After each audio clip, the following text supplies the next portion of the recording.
Johnson, the Guna sound system. We come for mash up the dance tonight. Arsenal style, red and white. Get behind the red army. Moving like Ferrari. With the handbrake off. Take it off. With the handbrake off. No stop, no stop. Back to the cage. The Lions are awake. From Highbury's goes to the Emirates gates. Drums like thunder, hearts vibrate. When the cannon boom, it's too late. Take the handbrake off. Red Army rolling on. Saka on the wing, blazing trails. Trust our twists and the keeper whales. Welcome to... Well, it's not Tuesday Club. I was going to say welcome to Tuesday Club. It is, of course, a Wednesday. But Tuesday Club was postponed for the best possible reason. Thanks, Melina. Like a lot of very cool people are too modest. Miss Melina, Queen of Arsenal, facilitating my brother and I visiting the Emirates on the occasion of a semi-final against Chelsea, going into it with a 1-goal lead, and honestly, it was an absolutely wonderful feeling when the full-time whistle finally blew. Blew a little bit later than it should have, which was all it needed to give Kai Havertz the opportunity, and boy did he take it. So we're going to be talking about, obviously we're going to be talking about the semi-final performance. I need your help because I didn't hear the commentary, right? So I don't know what Gary Neville was on about. But I've seen various reports that he was talking about how disappointingly we played. I don't know. I didn't feel like we were at our best. There's definitely that. But when it comes down to it, we had 6 years without a final. And for a lot of that time, many parts of even our own fan base have been saying, you know, it's all about winning. All that matters is winning. You get like heavy set fellas who don't look like they've stepped outside in weeks talking about what the purpose of elite sports is. You know, but when we actually get through, it becomes, becomes a bit disappointing we didn't play better. So in effect, a lot of people out there are judging us on not being exciting enough to watch. When they criticised us for being exciting to watch but not, winning things. So I don't really give a shit, and I'm sure you don't either. But I do want to hear more about these comments about how we would be disappointed going into that game because we weren't playing better. I wasn't really disappointed. I was disappointed with a couple of players, but you get nervous and tense. And I did feel there wasn't a slight nervousness about the Emirates, but nothing major. Nothing to write home about. It's a semi-final after all, and we always looked in charge. I know that they had some shots from distance. Fernandez just skied about 3 of them, but never really looked like scoring when they needed to. And who comes to the Emirates? I mean, if we're going to get criticised, who comes to the Emirates a goal down from the home leg and plays 5 at the back? I don't get it. I mean, I think what it felt like was that we were just playing rope. We were just waiting for them to come at us so that we could sort of break on them, which is exactly what happens in the 96th minute. But I also want to give a massive shout out to the Chelsea fans who were full voice yesterday, really giving it some, cheerfully reminding us that we'll never sing Champions of Europe, calling Noni Madueke a Chelsea reject, and almost anything else that entered their small little brains. So good performances in a way for the away fans in terms of singing. And then I think the most amazing thing was that just after Kai Havertz scored the goal, they were gone like the darkness at dawn. Disappeared. I don't know how they got out of their seats, out of the stadium that quickly, because anyone who's ever been to a football match knows you've got that long, awkward wait where people walk past you can't get out. It took us a lot longer to get out of the stadium. Of course, we weren't trying to get out of the stadium. We cheered absolutely everything. Great voice. Went to the Tonington after for a quick one. Really good atmosphere everywhere you went. And it reminded me of something that I think that we all know. And that is that the tribe that we belong to, those of us who are Arsenal fans, I know not everyone here is an Arsenal fan and all are welcome. I want to hear from all of you. But it reminded me that the Arsenal tribe that I feel I belong to, the collective, are in good spirits. We're happy. We're 6 points clear at the top of the table. There isn't really the complaining, the moaning. And then I was very tired last night, but I did have a bit of a look at social media before I fell asleep. And I saw the same old people with criticisms, with things they would have done better. And I just think, actually, going live, I'm blessed to have been able to go and see them. And the thing that it's reminded me of, the two occasions I've managed to, both in the League Cup, that what it's really reminded me of is what real fans are like at the ground and what we really love and celebrate. And just that moment of Kai Havertz, Samina, waka waka, 60 million down the drain. Kai Havertz scores again, breaking their hearts. It's just perfect. You couldn't have written a better ending. Like I said, I don't know how the Chelsea fans at the stadium felt about it, because they were gone like a mirage. I've never seen fans clear out as quickly as that. 1 minute they're giving it some. Next minute you look up and they're just not there. Truly impressive. Truly impressive. I think if there is ever a proper fire drill, they'll be absolutely fantastic and fine. And then, of course, so that's yesterday. I have lots to say about yesterday's semi-final. But also, I do really want to talk about tonight's Manchester City performance against Newcastle. Because part of me can't let go of this prevailing narrative that we need to win the League Cup, because winning the League Cup acts as a springboard to further success. Has anyone told Newcastle? Has anyone told Newcastle that they're due some serious and probably immediate success? Because they were pretty woeful. They're 11th in the tail. I'm not trying to have a dig at Newcastle fans. I love Newcastle. I love Geordie football fans. A little bit tough to bear, especially the games we've been up there and they've had, can we put it diplomatically, the rub of the green when it comes to VAR and refereeing decisions, and not been magnanimous in victory. But today they looked absolutely woeful. And it does make you start to worry about them. When the Saudi investment fund came along and there was a deal brokered to own the club, and everyone thought, we're going to make loads of money now. Watch out, we're going to beat yous. And now you look at it and you go, money isn't everything. But neither is silverware. I also just want to say, I'm going to be talking about this over the next couple of days, because I do think I'm really tired of people coming. We've had a couple come in here and coming in and go, it's all about silverware. It's obviously not, is it? It can't all be about silverware. Of course, silverware is great. It's what we're playing for, so everybody wants it. We've got to enjoy the journey. So tonight, let us enjoy the journey. Let us look forward to the March 22nd for the League Cup final, our first Cup final. I want to know, are you looking forward to it? Are you worried? I'm going to race through some comments and I'm going to put the stream. All are welcome on here. Hopefully get a couple of you on it. I see his first in. Look at this. Zanzi blessed us on Sunday with a webcam. It was lovely to see you. Evening, landlord. I'll have a pint of Wembley bound and a packet of We're Gonna Win the Cup. How many times have we been to the League Cup final? Is it 6? Will this be a 7th, or is it already 7? We have a shoddy record in the League Cup final. The only two that we won, 87-93, both under George Graham. I know Wenger didn't take it seriously, but by the time he did take it seriously, it has had some pretty bad memories for us. Where will we be around March 22nd? Because it still won't have played at the Etihad. But will we be 9 points clear this weekend? I also want to talk about that. We take on Sunderland. I think we've got more than enough about us to expect us to beat Sunderland. Manchester City, on the other hand, go to the Etihad, which is I think it is their worst performing venue every season. So could it be 9 points clear? Am I wishful thinking? Is this league still going to go all the way down? It's starting to feel like everybody's jumped on the bandwagon of Arsenal definitely going to win it. But then these days, these bandwagons, people jump on and off them. They're like London omnibuses. Woohoo! Still watching the highlights and still loving it. I'm so happy you got to experience it live. Me too, so much. It just makes me want to go to every single game. Wembley, we're the famous Arsenal and we're going to Wembley. It is weird not being able to sing that she wore a yellow ribbon.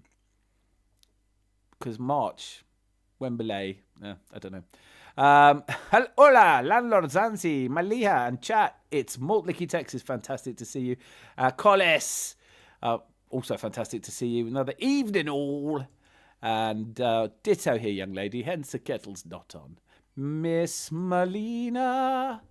My brother said, and I believed him. He said it with this look of, I mean this. He said that's the best birthday present he's ever had.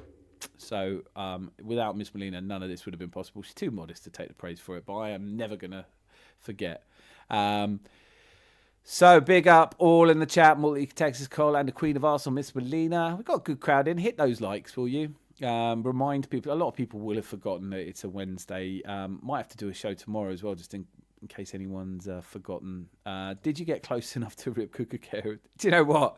I got close enough to scream at him because he's. I have to say though, I'm probably this. Is this a hear me out? I'm risking it for a biscuit. I think it might be a hear me out. I think Kukakera is one player I'd take out of Chelsea and just have in our squad. He is driven. He is niggly as hell, and he gets so many chants off. You can tell when a player's actually quite decent because of the things people shout at him. All right, mostly about his Barnet. I even got involved. It felt like a semi-final, to be honest. They're often cagey affairs. Yeah. You know what? Like, it is what it is. What was the last semi-final I think I went to? The last semi-final I think I went to was in 2002 when we played Spurs at Old Trafford. It's definitely better playing them at home. Yeah. FA. Well, I'd love us to get to the FA Cup semi-final this year as well. Am I being greedy? The way all the team ran up to Havertz on the way Arteta celebrated was so wholesome. I did see Arteta saying, which I thought was a weird thing to say, but he said if you asked all the players who they'd like to have scored that goal, it was Kai Havertz. I thought we had some disappointing performances, but having Kai Havertz come on. First of all, let's praise... I thought Trossard was great when he came on and he passed the ball. And Declan Rice, he's just constant. He is a constant world-class player. Fuck it. If you don't agree with me, that's your prerogative. I think he gets into most teams in the world right now. So happy for Havertz. So very happy for Havertz. He didn't get as much abuse off the Chelsea fans, but I know it would have hurt just so much, him lifting that badge. And hi, Malia. I loved Havertz pointing to his Arsenal badge when he scored. He is an Arsenal player. I like him. I think as time goes on, it will be less controversial to say that. But Samina Mina, waka waka, 60 million down the drain. Big game player. I mean, he's the player that scored the Champions League winner for him. Kobe's here. Fantastic. We were 3-2 up on aggregate, and our biggest strength is defence, so we stuck to our strengths and won the game. Pundits say defence wins championships, but when we do it, it's a problem. You can't win. You can't. Very good point, Kobe. You can't beat the court of opinion. I listened. Steve Bruce was talking about Paul Scholes' comments that we'd be the worst champions ever. I was like... And the reasoning behind it, which I've heard a couple of people parrot off him now, is that, well, none of our front line would make anyone's top team. Okay, all right, you know what? What do they expect from us if we win this league? Are they expecting that we'll all turn up to the parade wearing black armbands or something? No, I want to win the league. I don't really care what Paul Scholes thinks about it. Does anyone? Do you? Are you upset? I mean, do we have any of the Gluminati in? Does anyone want to come out and say it? You know, oh, it's not a good enough performance. We expect to beat these teams 3-0. Chelsea are not a bad side. And when people say that Arteta spent $1 billion putting our side together, they've spent $2 billion. You didn't. I mean, when Garnacho's coming on, you do wonder who's spending that money. I'm sure Arteta will say entertaining his critics is not his job contract, and they can go watch Harlem Globetrotters. Exactly, I would say that, because ultimately he gave us entertaining football, scored more Premier League goals than we've ever scored before, finished second, and got dogs abuse. AFC Ridge Bosh. Now this, would you all please stand up and welcome East Stand Apartments, better known as Chalkers. He is literally royalty in this place, one of the very first, and I am absolutely delighted you're here. I'd love to hear what you thought of the semi-final. Chalkers in the room, brilliant stuff indeed. Havertz definitely enjoys trolling Chelsea. Yes, he does. Never liked Chelsea, never wanted to be there. He had 3 different managers, played everywhere across the front 3. Their fans are just, I don't like Chelsea. I might have my off days now and again with other fans. Obviously, Tottenham, forget about it. But Chelsea, Yuck. Right, so here we go.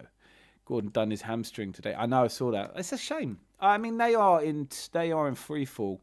They are not. They've got Go to City as well coming up. If I did I make that up? No, yeah. Newcastle go to the Etihad in 17 days. Is it coming to near the end for good old Eddie Howe? Is he becoming Eddie Y? Oh, God, that was bad. You deserve better, especially with royalty here. Look at this. Chelsea fans are used to vanishing and hiding. They did it all the time before the rubles flooded. It's very true, actually. But I've never seen I've literally, watching that end of the pitch, great seats, by the way, watching that end of the pitch, watching the magic of Kai Havertz scoring, jumping up, the whole place went limbs akimbo, jumping up and down, hugging my brother, hugging the stranger, another stranger, just going absolutely mental. There's a video. My brother took a video about 2 minutes after we started celebrating. We're still celebrating. And I'm out of shape. So I was like, but loved every moment of it. Then turned to give them some sticks. And they were gone. All of them had gone in the period of time from the goal going into celebrating. City looked a little shit. If Newcastle had a good conversion rate, it would have been much closer. 5 shots on target. Not a good day for them. Oh, look at this. Bad audio, Bobby. £4.99. You are an apps. Thank you so much. You know how much it means to me, guys. Thank you so much. See if you want to come on. I haven't posted the thing yet. So sorry. I'm getting ahead of myself. I'm excited. I've had a lovely day. Not only that, but I saw my nephew for the first time today, and he's a little smasher.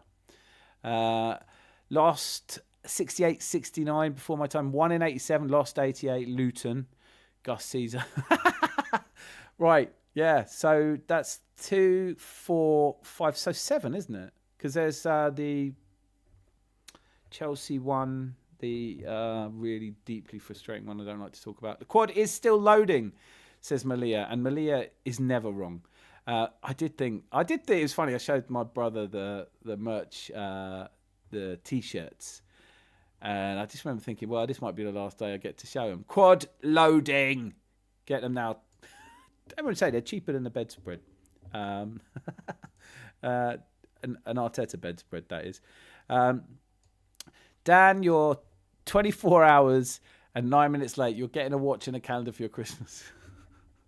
What's this new picture you've got as well? I can't see. Brilliant. Fandabirosi. I thought you were going to do the stream for me last night. I heard all kinds of things. I should have given you the keys, but who would have been here? We'd all have been watching hope the chat are well. So do I. Rosie, Queen of Rangers. Are Rangers going to win the whatever your league is called? I don't know. The Bees of Homes League or something? I can't remember. So no need, Dan. So happy both of you to get this win and a Havertz cracking goal. It's just going is just when something like that happens. I would have enjoyed the heck out of it. What am I doing? Heck, I forgot. I've already sworn. I would have enjoyed the living fuck out of it anyway, just to be there, just to be amongst your tribe, because I think this is what I get in here is a lot of you guys make me feel like I do when I'm in the pubs after and before the games, like real fans, love the team, want us to do well, but care about each other and feel part of a larger thing than ourselves. That's what it felt like last night. It felt like it wasn't nervous. There wasn't an anxiety in the stadium. I think there might have been if they'd scored. But they didn't really, apart from Enzo, nobody seemed to want to score for them. I don't know, like we were where we were. So we saw first half. I couldn't get my head around Delap as a right winger. I know you cut inside a bit, but not nearly enough. Anyway, so evening chat and all the mods. And did I miss anyone? No, JB Smithington's here. We have royalty all over the place here. So what have I missed? Oh, good evening, y'all, says Ryan, the Arsenal fan. Very good to see, sir. And then Malia, Kettle's now on Flower. Get him up here. Here he is. Zanzi. Hello. Oh, hello. How are you? You put a voice on just because JB Smithington's here. I love it. I certainly am, yes. We have to show some poshness, don't we, now? We do. We're doing our best, aren't we? Yeah. Have you just given up on the whole webcam? Was it a one-only deal, was it? Well, I've actually sold it now for 15,000 quid. The Zanzi cam is gone, is it? Yeah. Well, it makes sense. It makes Yeah. perfect sense. Or what has are you it? going to do? Hey! Yep. He knows exactly what we need. This is the Arsenal bed sheets. Oh, my neck. Oh. Yeah, don't injure yourself. If you slip or injure yourself in a workplace, it's a hefty fine. But you can afford it now because you've sold your. Oh, you haven't sold. Of course. No, I haven't. Damn it! It was a joke, and I'm late to the punchline again. Where are we? So 20 in the chat and only 8 likes. I'm here. People like to take their time pressing the like button. Sometimes. Oh yes. Oh, it's the Benidorm Bobby. All right, Bobby, how are ya? Very good, fellas. And yourself? Hey, Bobby. Never better. Right. I Nice to see don't you, even know where to start. Can either of you tell me more about? And by the way, thank you for the super sticker. You're an absolute ledge. Can anyone else tell me about this Gary Neville comment? I just thought, I didn't get it. I just saw a lot of clipped bits that he was apparently saying Arsenal will be really unhappy with themselves after that first half. And you think, does he know how aggregates work? Like, I actually watched it on ITV, so we didn't have to listen to his Sky drivel. what were they like? Were Snap they right with better? you as well, Zanzi. I was on ITV too. Yeah, I thought Sky, ITV were good actually. It was a good commentary. No one was moaning about the fact that Arsenal are defending because that's all we had to do. Chelsea had to score. To be fair, you know what? I wouldn't even say we were defending. We were just letting them pass the ball around amongst themselves. There wasn't really any incision. They had 56% of possession. I looked afterwards. Didn't really feel it. I thought Eze had a bad game. I thought Madueke had a bad game, and Gyökeres. I didn't think Eze was that bad, to be fair. Nor Madueke. I thought Eze had some really important interceptions, and so did Madueke. And by the way, Dan, a great show with the Leeds fan as well. Absolutely incredible on the movie talk. Oh, you liked it? Really, really good. Very much. We'll have to do enjoyed another it. one this week because I absolutely love any movie talk. Do you know what? And brilliant. I'll be honest got with you. really good brilliant. idea from Rosie. I think it was Rosie. Forgive me if it was someone else. Actually, I think a couple of people suggested it. Watch along. So you could. That was me. It was you. See, Rosie. You just look like Rosie to me. It's a brilliant idea. So I can't believe I suddenly thought that's an absolutely brilliant idea. Guildenstern and Rosencrantz Are Dead is a film which I've never seen, but the cast is stellar, and I thought we'd put that on at some point over the weekend and watch it. Everyone can watch it together. I feel like what we're doing then is we're basically, I'm being the person in a cinema I never allow myself to be, talking all the way through a movie. But I'm really glad you liked it, and I love him. And Mr. Tom, though, if I get a chance, I'll explain to you his theory on Back to the Future if you don't know it, which is absolutely golden. But I was interested to hear you say you didn't think Eze had a bad game, because for us it felt like he did. And I know that you see it differently when you're there, and I felt like he wasn't committed to the press in the way that we wished he'd been. There was a moment, obviously, when he puts through Martinelli.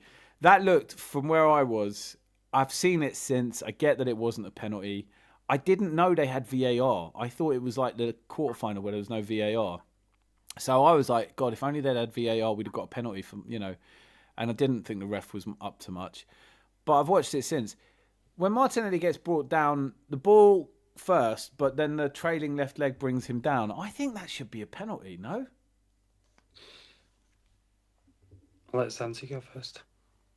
I thought it was a nailed-on penalty. The first tackle, no, that was fair. But then as Martinelli didn't actually fall down, he got up. Tried to, yeah. And then he just got hacked down again, and that was the penalty. Yeah. Bobby? I'd agree with that as well. I thought it was a penalty, and I thought the ball was sublime, and I just thought I wasn't too worried though when it wasn't given as a penalty. I didn't feel like we were gonna crack or anything like that at that point.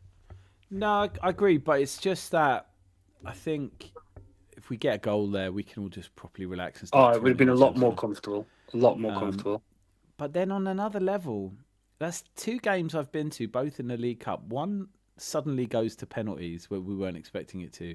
And the other one, that's one of my favourite. I mean, I haven't been to the Emirates often enough to compare it to what it must have been like for the Bournemouth goal and things like that.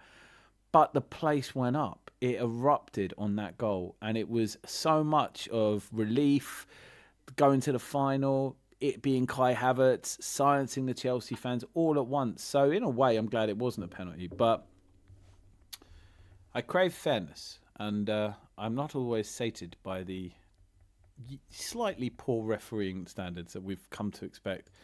Kai Havertz scores again. It is getting silly, that chant now. I saw Rory Jennings, who I really like. I do really like him, but he was talking about how much he hates Kai Havertz and how it's not even fair, scores again. He hasn't scored that many goals. But he's played like 60 games, scored 20 league goals. So I think that's a good return. Do you know the history of Rory Jennings, by the way? He was on EastEnders. He's an actor, wasn't he? Yeah, I think he's been in a few things, hasn't he? Yeah, I think he does things even now.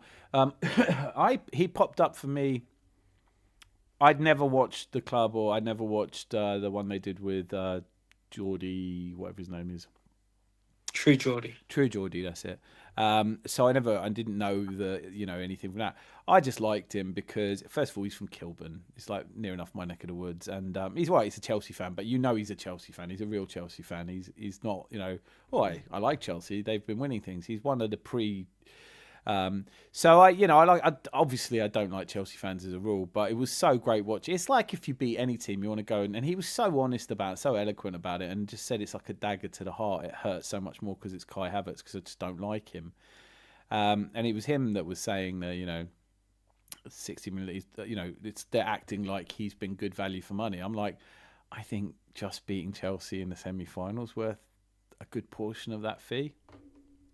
I found his take on most of his games really balanced, even if it's not gone in Chelsea's favour, which is why I'm a big fan like yourself. But one thing that I really took away from that was the concept of us being able to win a crucial game across 2 legs against a team. And when people talk about Chelsea, you've got to bear in mind, this is a team that's got proven pedigree in Europe in terms of in cups, and in cups recently. Exactly, in cups. So if we're going up against a team that won the Club World Cup, regardless what people say about it, and we're winning and beating them across 2 legs, that gives me a lot of confidence for the Champions League this coming season. Especially regardless what a draw is, I think with that mentality and the ability to be confident of carving out a 0-0 draw for the majority of the game. And I feel as though that Chelsea team would have scored against someone else, to be fair, with the amount of possession and the control. And they'd have scored against City, I think. That's something I'd say. I like your point. I think it is really But for me, it comes down to, I had a failed chant that never really got going, because they were constantly singing "Champions of Europe." You'll never sing that, and it's a good chant because it gets under your skin. But I was like, Conference League champions will never sing that. Everyone calm down. Chelsea were a good team once. They are far from it. And the business model now is all about having expensive players on the books, not necessarily, winning games. I felt... Or banned for doping like Mudryk.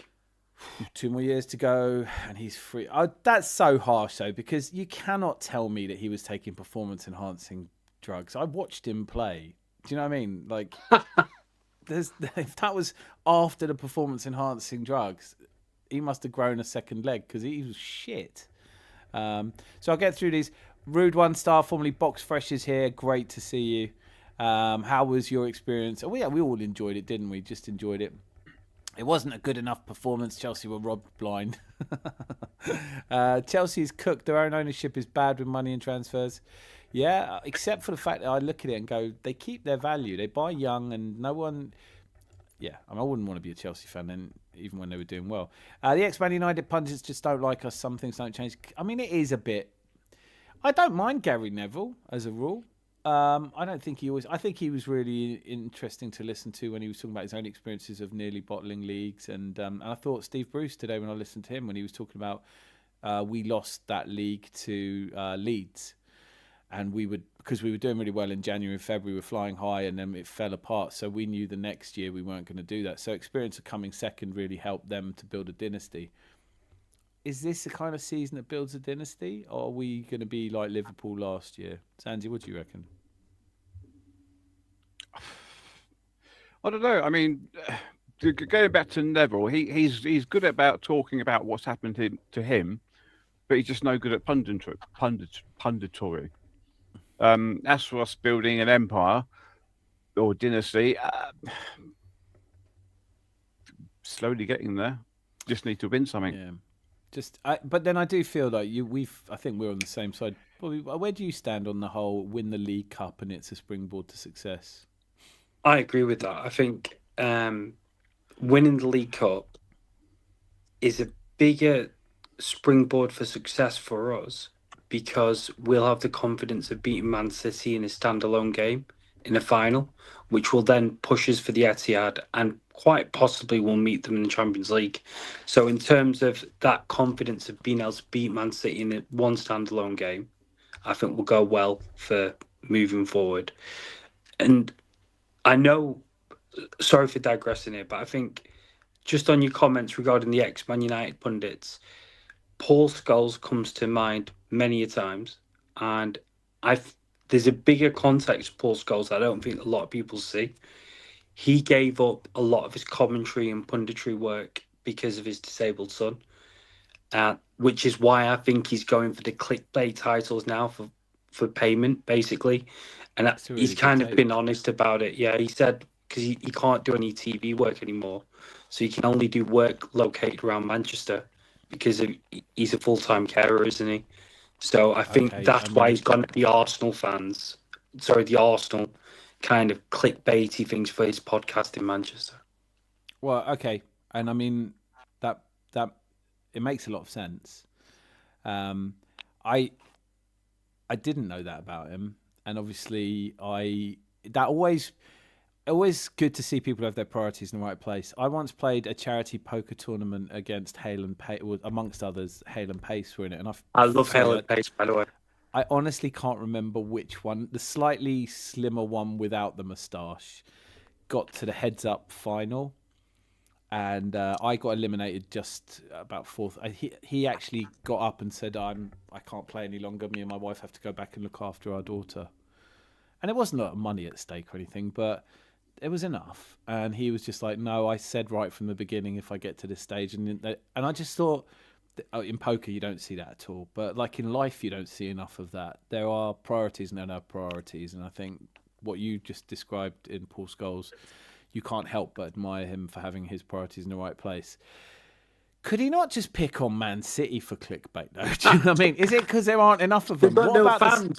Well, I want to come back to that because I just thought I was trying to. So I was to watch the game with a missus. She was reading a book. I actually watched the game, but it wasn't a great game. And I did want Newcastle to win because I think you're right. I think beating Man City gives us a lot of confidence. Losing's not a good look if you're 6 to 9 points. Anyway, but what a disc! I mean, I saw Big Steve, who is the Man City supporter that I really respect. I think he's somebody who was a fan back in the York days, and he was saying he had all these. It was really interesting to see from a Man City perspective because after their performance against Tottenham, he said my inbox is just full of these kind of flappy fans who are saying sack Pep, and he's like, well, who do you want to come in? And they're like, well, I don't know. And it just resonated so much because we had that for so long as well. And then he's like, we've got to drop Haaland. He goes, all right, so are you going to play then? You know, and it's all that kind of thing. The fans who go just knee-jerk reaction. But he was saying on Monday, come to the stadium, all you lot. There's 20,000 tickets still up for grabs. And I thought, there's no way they're going to let this stadium be half empty for a semi-final. And it was. Now, I know that the obvious explanation is that they've been to so many of these after a while. But doesn't that frighten everybody? Like that your team could do so well that no one wants to go anymore to semi-finals? They can't sell a stadium for semi-finals? Am I missing something? Or that is embarrassing, isn't it? Ooh. Well, Bobby's dropped out. It's on you, Zanzi. Where's Bobby gone? No, gone. I don't know. It's well, dare I say the Unai Emery period. I don't know if it's as bad as that. Although Unai Emery is a hero and a legend. You're back, thank goodness. Let me go through some of these comments while we've got a bit of a... Mike Kean said Skull's comment was like one of his tackles. Steve Bruce said he's got a nerve telling anyone about tackles. I thought that was quite good. I'll be part of the Gluminati. Boohoo, how dare we get to the final? Not good enough. We should be going. Do you know what's really odious is the people who've been going, see, this is what I've been calling for. Standards. You can't win. You just can't beat them. And I'm not joining them. Landlord, envious of you being at the Emirates yesterday. The atmosphere looked fantastic on TV. It really was. It really was a good atmosphere. A little bit tense. Real cup game. The only downside was the weather. It was horrible. And I wasn't going to mention it if we didn't go through. But I do just, it's nights like that where you just go, you look at those players and you think, yeah, I'm glad I'm not. Paid £1 million a week to play football. What am I talking about? Wagwan, Dan. Where's my guy with a patois? You were hilarious last week. I paid good money to listen to you trying to speak patois. What do you mean trying to speak patois? See, Anna can kiss my teeth. Might do a bit later on. Eddie's done all he can to do. Yeah, I think it's time for Eddie to move on. If we end up winning the trophies, we did it the right way, and I think that really hurts teams like Chelsea and City. I like that point a lot because you can say what you want about us, but we have just built a team steadily, challenged. We've been mocked. I'm tired of the different narratives. This is what I learned. I have literally now I take a different approach. When I know someone's going to trigger me, I don't watch them. And there are too many. I saw Nick at Football Club, who I really like as well, because he gives you a breakdown of all the beefs going on. Just enough drama for a half-hour segment. You don't have to watch two grown men acting like teenagers. But he was saying there's far too many people doing the same thing in this YouTube sphere. And I suddenly realised after the game last night and coming here is I don't really need to go to any of these places where they just regurgitate the same feelings over each other. You know, you're bottlers. No, we're not. Yes, you are. No, you're not. Just wait and see now, isn't it? So City got Liverpool next. No let up. I can't believe that Dan Potts was saying that he really thought that City would go to the Anfield, a place they haven't gone in 20 years and got 4 points, and that do it, especially with, well, I was going to say with Liverpool battering Newcastle, but after what I saw from Newcastle today, I think they're in trouble. If the season is a bit longer, they might be threatened. Chris Nix is here. Hey, darlings. Love it. Okay, so, oi, Razor. We're in the final. Let's hope we win. Don't worry, I took that bin away. Sorted it. Oh, yeah, he sent me a picture of me upside down in a bin. I didn't get that last night. It was quite a sedate one. I sent that. Oh, was that you? Sorry. I know, but He commented on it. Digging myself out there. Well done, Zanzi. Zanzi, I wasn't that drunk at all. I was very, very, very happy. Dan, I've got faith that we can win the quad, but in case we don't, have you got any treble still loading T-shirt designs ready? Yeah, I will. I was ready. I was getting ready to redesign them yesterday. Supply PE T-shirt. Love it. Love it. I get the hump with anyone. I just Hull City reject. That was a chant that didn't really take off either. Big up Dan and all. Aina Yandrup. Good to see you, sir. Apparently we didn't play risky enough. I know they were. The analogy, I thought Terry Flewers nailed this. The analogy is you're a prize fighter. You know you're ahead on points going into the last round. What do? Stick your chin out because it's more entertaining for the fans, or are you there to win the match? You do what you need to do to win. If they'd scored, we would have got out of second gear. They didn't score. We didn't get out of second gear. If they'd come at us, they would have been open up. I thought when Trossard came on, he looked great. I'm really interested. Maybe I do just want to talk a bit more about your impressions of the players because it is a different feeling from the pitch because you don't see as much, or I don't anyway. So I won't have seen all of the little details that you both did. But honestly, I wasn't alone in thinking Eze was disappointing and Madueke were disappointing. But maybe it's just the game states, and I'll just get through these. Gary Neville is a tool. Well put. Then, are we taking Gary Neville seriously these days? Apparently not. No way the game was on ITV. I never watched it as I couldn't be asked to turn on my 100% legal stream. Where are we? If you guys are talking movies, I'm here for it. Brilliant. Luke Watts, we will be. It's just a question of when, really.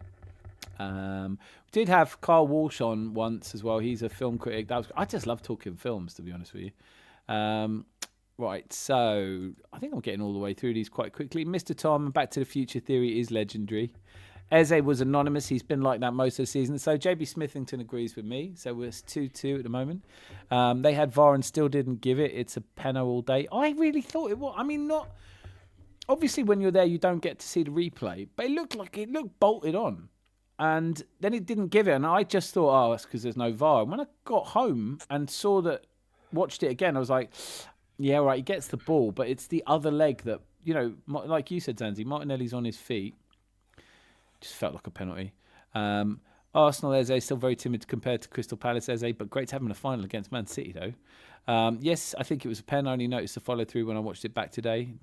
That was definite penalty. No idea how VAR thought otherwise. Philip Randall's here. I snuck in. Great to see you. Very good to see you indeed, sir.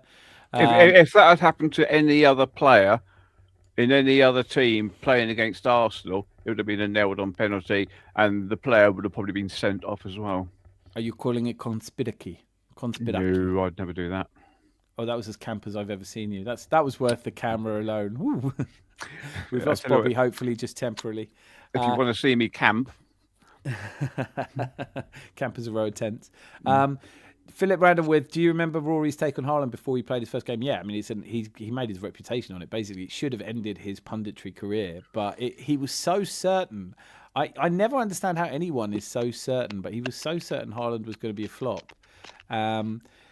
We're just talking about Philip Randall's brought up Rory Jennings' take on Haaland before he played his first game. He's definitely not going to work. I mean, he is an unpleasant-looking footballer. Chelsea busy turning themselves into Strasbourg. Steve Bruce defending us. I think, it is weird to me that there can be long-held rivalries. I don't really get it. Neville is a shock jock. Controversy sells. I do like his Neville podcast that he does once a week. I do like him. I mean, I feel like it's a hard thing to admit, but I do. Where do you think the hatred for... Oh, hello. Aklak Arsenal. Where do you think the hatred for Arsenal from rival fans comes from? No other team is hated like we are for seemingly petty reasons. It's a brilliant question. Straight in with an absolute...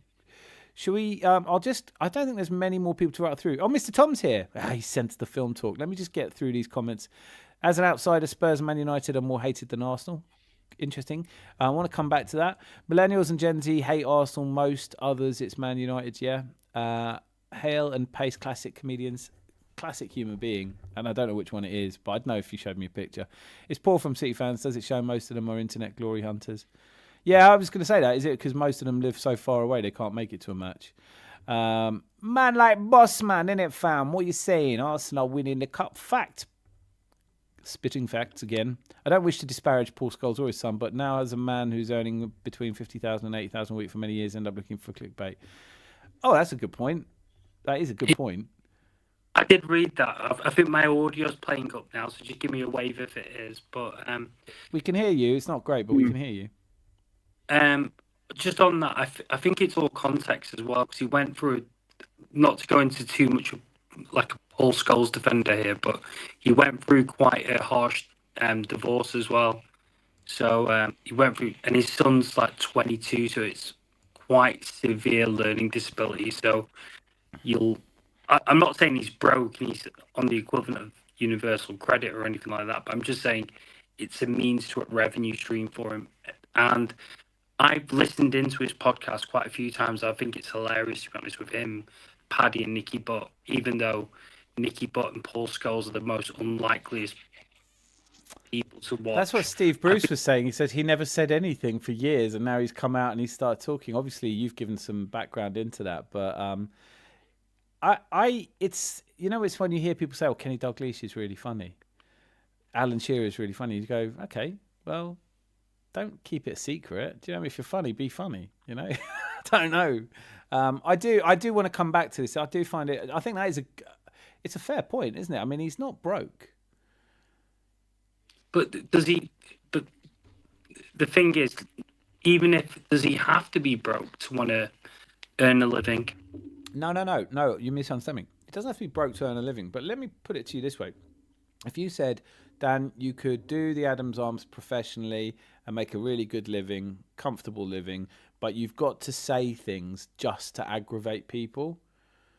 I think at a certain point, isn't the whole purpose of something like this to communicate your thoughts and ideas, not just to say the first thing that pops into your head that's... And I'm not saying that anything he said is out of order, but it just adds to... It's not the best he could do. Well, maybe it is. Maybe I'm being too generous. Maybe he's crap at... maybe he doesn't really know what he's talking about and he's kind of just got better things to do with his time. I'm going to rattle through these because I've just seen Mr. Tom's here. Can see it quite easily, to be honest. Spending habits. Gary Neville getting upset at Arteta on the anniversary of his 7-0 loss to Barcelona. Pure magic. Mr. Tom straight in. I sensed the film talk. Do you know what? We've got to do it. It's popular and I enjoy it, so that's enough. But that's it. Like, I wouldn't sit here and sell something I don't believe in or any of that for... Rosie says the cost of going to a game, travel, etc. is so much that very few can afford it. Look at the trouble you had getting tickets. If Molina hadn't helped it, most likely. Well, there is a subject to be had about, I tell you what, Arsenal Football Club, by far the greatest team the world has ever seen, by far the worst ticketing experience you could possibly imagine. You know, you have to do the Crystal Maze just to get... It's just fucking ridiculous. You had, like, Molina's friend, who's obviously very intelligent, my brother, who's very intelligent, and... the whole thing took far too long and it should have been much easier. As to the cost of tickets, I'm not sympathetic. I'm sorry, I'm not sympathetic because you might have a point, but I think they were practically giving away those tickets today. They weren't full price. And if you can afford $1 billion of investment over 10 years, then you can give out some free tickets to not have an empty stadium. I don't think it's necessarily embarrassing for the fans. I think it's embarrassing for the club. Because they don't need the revenue from this game, that's clear. They didn't get it anyway. You could easily have said to local schools or local families or people who aren't well off, you could go, come to this. This is your chance to come. And the whole thing would have had a totally different flavour.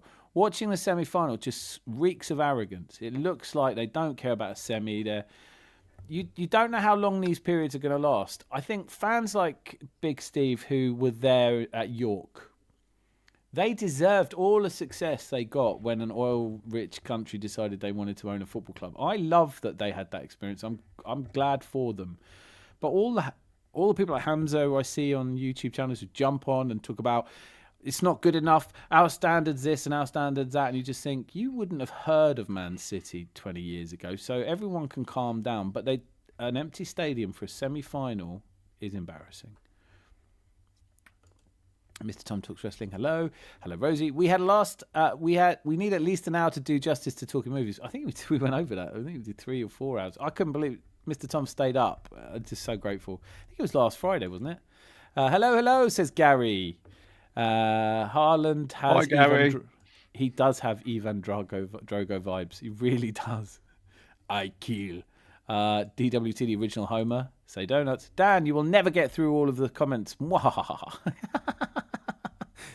psych, I just did. Oh, no, one more. I thought Eze was quiet yesterday, but he was catalyst for most of the scoring chances. Oh, use the word catalyst. That's a catalyst double word score bonus.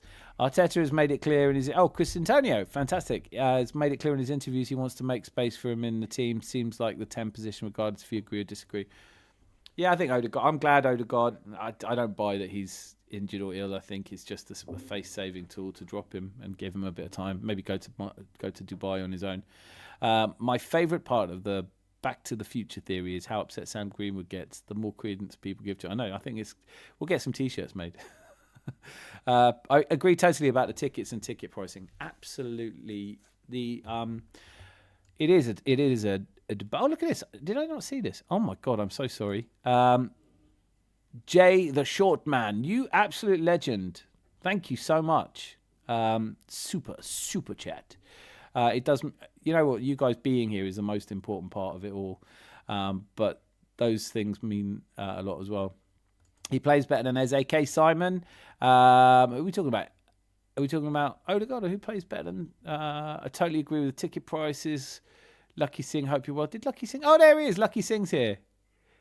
Rosie 11, great. Shouldn't it be Glazers out? Rosie 11, great to see you well. Right, we have carte blanche to talk about what we want now. We've been through the Mwahaha. I've been through the comments. I missed the super stick. I don't know how that happened. I can only unreservedly apologise. I hope you're still here. In fact, if you are here, post a comment. Otherwise, I'll have to hunt you down and thank you.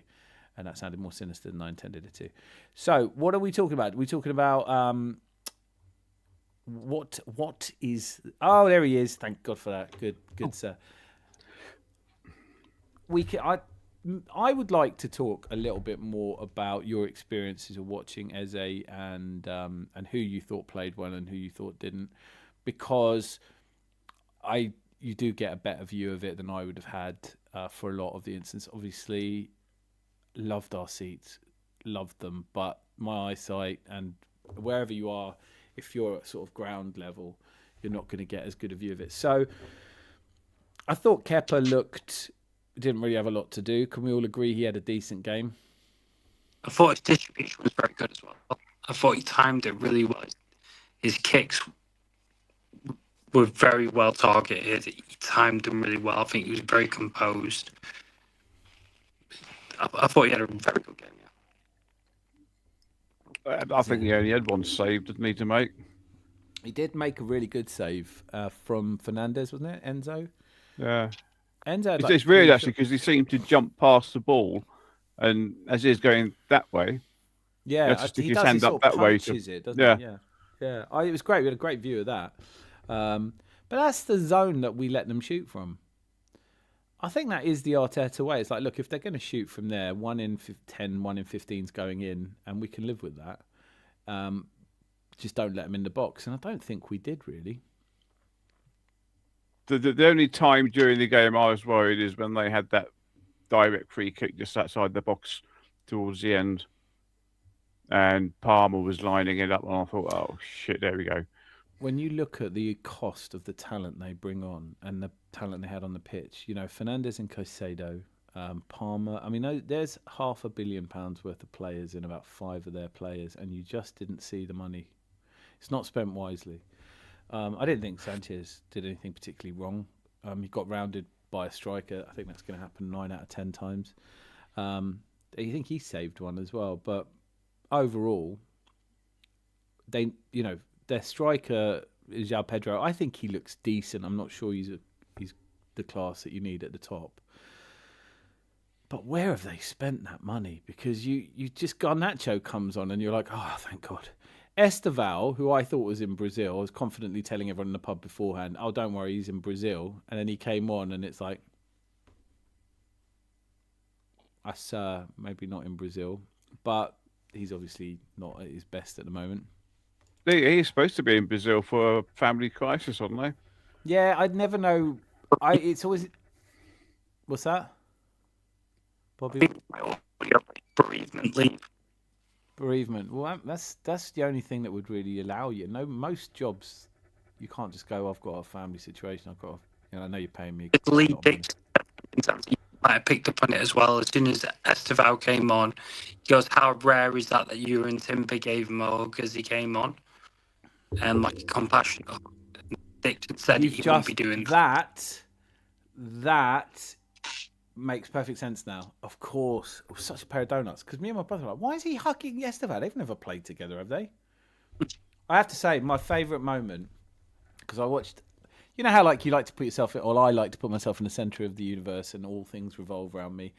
At the end, I was so delighted. The last of the players that came and sort of cheered us and clapped us, and I was just giving it that to Dewey and Timber. And I felt like he was looking at me going, what are you doing? And I did feel a bit daft.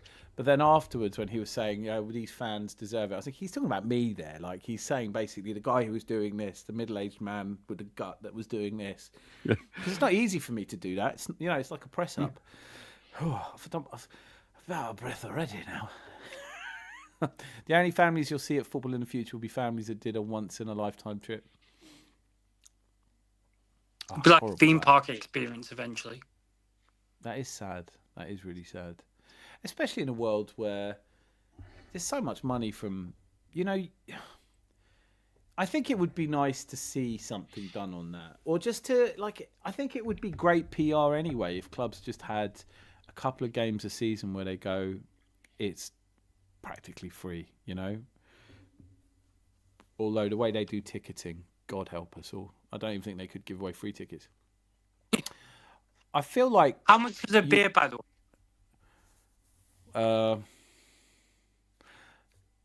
£5. I'm trying to remember. I did buy a couple of beer. No, this time we didn't have beers in there. My local pub up north, £5. No. Because I was looking at it, £7.50 for a hot dog, and I'm sure it was £12.50 for a hot dog and a. But you're right. We didn't buy this time. We had two hot dogs. Are fucking horrible. Like, just what was I expecting? Genuinely, like a review of football food. I'm still alive. It's a 10 out of 10. Do you know what I mean? I'll be honest with you. I went to the cinemas to watch Primate on the weekend, and a hot dog and a Coke was £16. £16. Yeah. So I think Emirates is probably lower than the View here. Because we went to the IMAX, and I don't know, because we bought a ton of stuff. I mean, I go mad for people surprised that I managed to maintain my physique. But if I do go to a cinema, it's one of them paper bags. It's got a bit of heft when I've finished with it. The whole thing came to an extortionate amount of money, but I couldn't add it up. But yeah, I think the hot dogs were. I will say this: the IMAX hot dogs we had were still better than the ones at the Emirates. The Emirates, it's not somewhere you go. I don't know what it's like in they have the Avenel Club and things like that, where I'm sure it's all delicious. But yeah, no, the food was not good. But seeing Esteval hug Timber, that makes all sense now, because that was in the middle of the game. It wasn't like, do you know what I mean? It wasn't like at the end of the game, like something had happened between them. It was, but during Timber. I thought that was great sportsmanship, and I don't think Lee Dixon picked up on it. He goes, "You won't see me doing that at all." No, because Esteval would have kept a distance from Lee Dixon's. Not the sort of bloke you take a hug off, is he? No. Just, you know what I mean? Like, I don't know. I like it personally. You can only speak to what you find. I think that the humanity in football improves it. Knowing what people go through. This is a young lad. I don't know who he's lost. But I know I was his age when I lost someone, and just somebody just showing you a bit of kindness, it makes a big difference. So I'm not saying they should hug. Everyone should hug each other at the start and end of every match, but a good handshake, that's all that's required. Where are we up to? So Glazers out. Glazers out fan. Arsenal match. I think we know your Glazers out, Lucky. But persistence brings its own rewards. Sunderland and Brentford, we need to go all out, not just to widen the points gap, but also considering Wigan in the FA Cup would allow second team to play. Yes, good question. Do either of you want to, on the Sunderland and Brentford, my brother and I were talking about this. We only had a beer at the end of the match, but we were talking about, you're in good spirits, and he lives a walking distance from the ground, so we were home quite early. But I remember saying I would put out as many changes as I can against Sunderland, because I think we've got enough about. All right, okay, good. A heated debate ensued. Zandy, where do you fall on this? I think that's such a difficult game, and bearing in mind it's a point from City. Fair enough, that was at Stadium Light, but they also took points away from City with a very depleted team at the Etihad, wasn't it, when they drew recently? So I think at no cost can we take that match as a given at all. I think that Sunderland game's a big, dangerous game. And I'd like to think we can win it, because I'm sure we can. But we have dropped points at Sunderland, and so have City, so I think just bearing that in context. Yeah, but I'm not saying that they shouldn't be in the squad. I think you have them on the bench. But Zanzi, he's made a convincing argument. I won't pretend he hasn't. I think we've got to go garden blutz against Sunderland and Brentford, because it's league, isn't it? So you both are. But the only thing I'd say to that is Declan Rice puts in a shift. Are you starting him against Sunderland as well? It's a Saturday 3:00 kickoff. Zubimendi could do with the rest. Jurian Timber could do with the rest. Martin Odegaard won't likely be fit, I don't think, for that game. We're short of midfielders now that Marino's out. We are coming up. You said it brilliantly. There's 14 games left, and this one is probably one that you can win with a close to your second string. And I think sometimes a second string is just going to be it's going to be players who want to play well. I mean, who are we talking about? Jesus could play, Madueke could play. They're not. I don't know if Madueke's starting to look like his first Trossard. Who He are has we to be playing? first, doesn't it? I think I would like to see, I don't know. I've really warmed to Gyökeres, right? I've really warmed to him. I didn't think he played well last night. Did either of you two think he played well last night? I thought he did all right, actually. I thought it looked good too, to be honest. Okay. On ITV, like, he pressed really well, and he did look good, to be fair. Okay, so this is what I'd like us to get discussing. I'm going to try and do a poll on this, but I'm going to race through some comments now. I have come up with a solution to make tickets affordable. I can't wait to hear it. Did we win a game yesterday? Makuzi, just a little semi-final, mate. Just don't worry about it. Semi-final. It does feel a little bit like we're underestimating City, but I'm not. But we won a final. You get more PSR money when you offer affordable tickets. Oh, that's a really strong suggestion. Yeah. I love that. We will explore that in more detail once I've had a chance to reflect on it. But my initial reaction to that is an excellent idea. Whether or not PSR should exist is probably a different conversation. I didn't know you communicated in Morse code. Bobby, that's for you. Hey, Benny's here. Benny from Berlin. How the hell are you? Did you watch the game? Is that a silly question? Of course it is. Carl Havertz. Guy have score against Blue Junkies London. Football is too much of a business and corporate now for free tickets. No, but that is why it's such a good suggestion to make it deductible from your PSR money. Clubs have those cheap ticket games. They tend to be called the Carabao Cup, first, second round. The kids, well, you know what? Even with the tickets as cheap as they were in Manchester, long lives Melania. Every time I see that film advertised, I think, how did Mr. Tom sit through that? It was so nice. Habitas have ball score on them. Absolutely. Are you making commission on it now, Tom? Buying food these days is so disappointing. Even nice restaurants disappoint. We're really taken to making 5-star dishes. Yeah, do you know what? The one good thing about Amakuzi is that people are starting to cook really well at home. So full focus. Think about using Kai Havertz, Gabriel, Jesus, Martin Overgod. Get over the line. Yeah, I think I want to hear from everyone. I think you two are kind of winning this argument quite convincingly. Philip Randall says, as an old Giver supporter, I find it incredible to read and hear young fans' views of our great club. 56 years in and my love is as strong as ever. I think, Zanzi, you and I can speak to that, can't we? Yeah, that's it.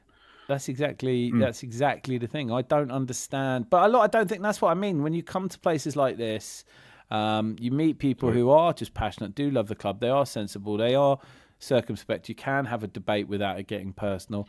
And when I went to the ground, now I've only been to the League Cup games, so I'm probably not sitting next to people who are there every week in, week out. More sort of people like me who can't get a ticket as often as I'd like. But the atmosphere, the way that people love the club seems the same. Seems the same to me. I was not a fan of the Emirates for a long period of time because whenever I used to go, it felt like a very thin version of Highbury. And now it feels like its own place. It feels fantastic. It's a good stadium. I can't believe it needs renovating already. Is it Chris? His audio is really quick. No, it's Bobby. We call him Bad Audio Bobby, to be fair. To be kind of. Can I just quickly ask Tom a quiz question for Tom? Yeah. Which Star Wars character am I? Yoda. No, that's what he's thinking, though. Are you Obi-Wan? Help me, Obi-Wan. I only know him by a name, but I don't know if he's that or not. Is it Sir Alec Guinness?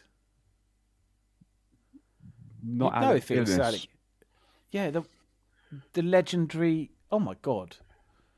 Well, you're not on the next movie. You know, is he the one that dies in a crumpled heap of laundry? I don't know. It's the one that Christopher Lee played. Is it Count Dooku or something like that? Count Dooku, yeah. No, you look more like Alec Guinness, if I'm honest. Yeah, so, oh my goodness. I don't know what to say to that. Philip, that is our record super sticker. I know you were hugely generous last show as well, so I thank you. I can only thank you from the bottom of my heart. Thank you so much for being here. But the gifts are it's made it a hobby I don't pay for, and that I'm really grateful for. Thank you so much. They can rest against Wigan is a really good point. A really good point. Can I have it? Stop spelling it Havertz as well. Havertz. Gabriel, Jesus, Martin, Odegaard, Miles Lewis Skelly, Madweke. Very important. Madwaka. Madwak is good. I'll use that. Sunderland, we have to go strong, Dan. We drew with them last time and have to make another statement win. Okay, but I think that's the narrative, isn't it? You either play your best team, in which case we'll wipe the floor with them. But what if your front 11 are tired now and you're not getting the performances out of Julian Timber that you would do if he was rested? Give him a rest during the week. You had a hard taskmaster. A hot cup of tea after the game. That'll sort them out. Bobby's just asked me in the chat. He's disappeared again. Hopefully he does come back. We love having bad audio, Bobby. But I think maybe what we should do is use some of the very generously donated money to get him a microphone that works, no? Other than Courtois and Cech at Chelsea, 14-15, can you think of a better goalkeeper pairing than Ray or Kepa? No, I can't. No, I've got flat out cannot. I cannot act like I cannot. That's ridiculous to me that we got him for £5 million. So we got Sunderland this Saturday. We got Brentford next Thursday. Yeah, tough game that. Then it's FA Cup the following on Wigan. the Sunday. Wigan, rest them there. But what I'm saying to you is not. Look at if they're tired. So if you play the front 11 and it's got Jurien Timber and it's got Saliba Gabriel, it's got Zubimendi in there. You've got all the players who looked knackered yesterday, and they start and they play tired in the first 45 minutes. Is that better than just putting on a whole bunch of fresh-legged, happy, hard-running? Isn't that why Norgard, I think, should play against Sunderland instead of Zubi? There's just a point where if you've played the guy's nearly played 3,000 minutes already this season. Yeah, I mean, I don't think Norgard would have problems against them. I don't think even playing Benny Blanco would have a problem either. No, Ben White starts for me. Jurien Timber and Zubi. Can we just agree those two should have a rest? Yeah, I'm sort of with Zubi. I don't think there's a massive drop-off between a tired Jurien Timber and a fully fit Ben White. I think Ben White would be a better player for me. Benny says, of course, he watched it. I know, I was being a bit silly. Bobby's mic sounds bad. Not Chris. Apologies, Bobby. I didn't know your name. I need to do a thing. It's my fault because I didn't put the right style settings on that display people's names. And now I can't remember how to do it. I thought Nkapia played well yesterday. He's really good. I mean, he's solid, isn't he? Oh, yes, yeah. What a signing. Well, he is a loan signing. And I'll tell you something, if that goal had gone in from his strike.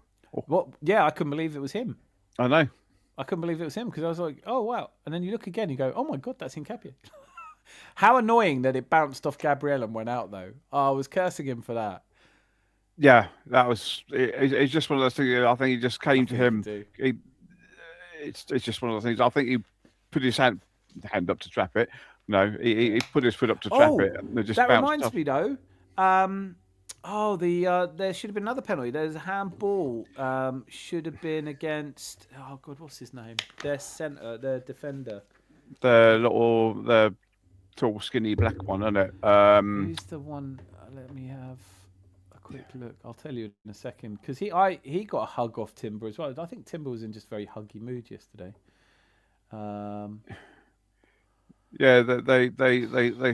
because it was a header from Calafiori. I think Timber went up with it, or I can't remember which of our players was up. Fofana Banana. Fofana Banana. Yeah, so he should have gotten a handball shout. I didn't see it at the time. When did Zanzi morph into Gandalf? Oh, you missed it with a wig. I'm going to slink off to sleep. Have a good rest of the week, everyone. Mr. Tom, get in touch. Let me know when you're free. Hi, Mr. Tom. That we've got to do a movie stream. I love it too much. Is it too early to buy some Arteta bed sheets in celebration of quad? Not at all. Not at all. Show them, Zanzi. Oh, well, there we go. Hang on. Ooh. They are. There you go. I said I'm an Arteta sexual. That's a bit much, that one.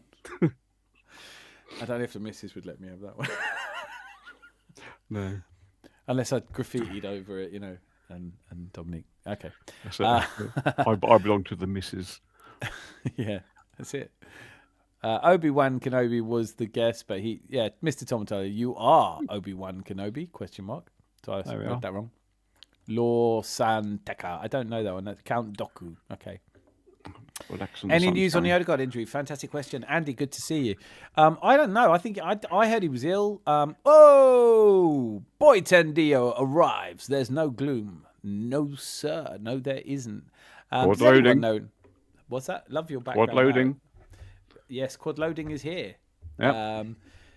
Remember, merchandise is available from the foyer, and it's still cheaper than a hot dog. Actually, it's not.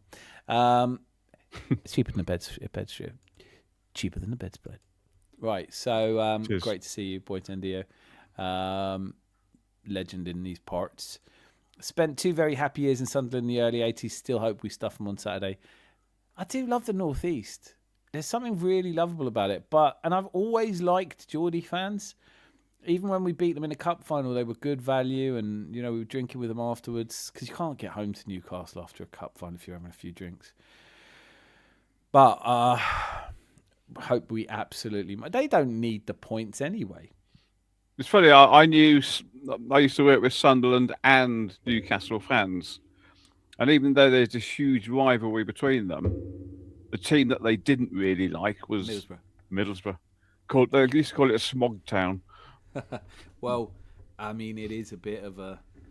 It takes some adjusting. I remember Ravanelli had some comments about it, didn't he? But I won't rehash those. I thought they were insensitive. There is also some scientific evidence that injuries are more likely if an individual is tired. Yeah, fatigue is a factor. So I just think at a certain point you do have to rest during Timber. I know Wigan, but it feels like his form has dipped for the last 6 weeks or 4 weeks. Can we just give him a day off? He's I would drop Zubi and I would drop Timber to the bench. I really don't believe that playing Norgard instead of Zubimendi and Ben White instead of Jurien Timber hands a decisive advantage to Sunderland. But maybe the way round this is not to me constantly bang on about it. Maybe the way to deal with it is just go start them, get a 2-0 lead, and then they can come off. Maybe that's it. For Plus the fact we're at home and we're not going to have all the Sunderland fans going absolutely berserk when they finally get the ball from us. Yeah, you know what? This is an interesting thing that I read and then looked up. We don't leave London. We leave London once more before the end of the season. Our away games are now all in London. It's mad. Apart from Europe. Yeah, I'm not talking in Europe. I'm talking in the Premier League. I also don't know who we're going to get drawn in the FA Cup if we get past Wigan, but I do know that in the Premier League, we don't leave London. We leave London once more, and I'm desperately trying to remember who it is. I will look it up. But so we don't have a lot of travelling to do. Wolves. There you go. Wolverhampton, Yam Yams, and that's not a tough game. Bournemouth, home. Oh, City. So it's 2 games. 2 games we go Brighton. Out of London. Oh, come on. That's London by the Sea. Behave yourself. Yeah, true. It's not a trip, is it? That. No, it's just a jaunt down the motorway, isn't it? Yeah, it's not like stay over or... Like the Leeds trip, the Sunderland trip, the Newcastle trip. These are all trips that takes a lot of time out. They have to stay over. Because he is a top gooner.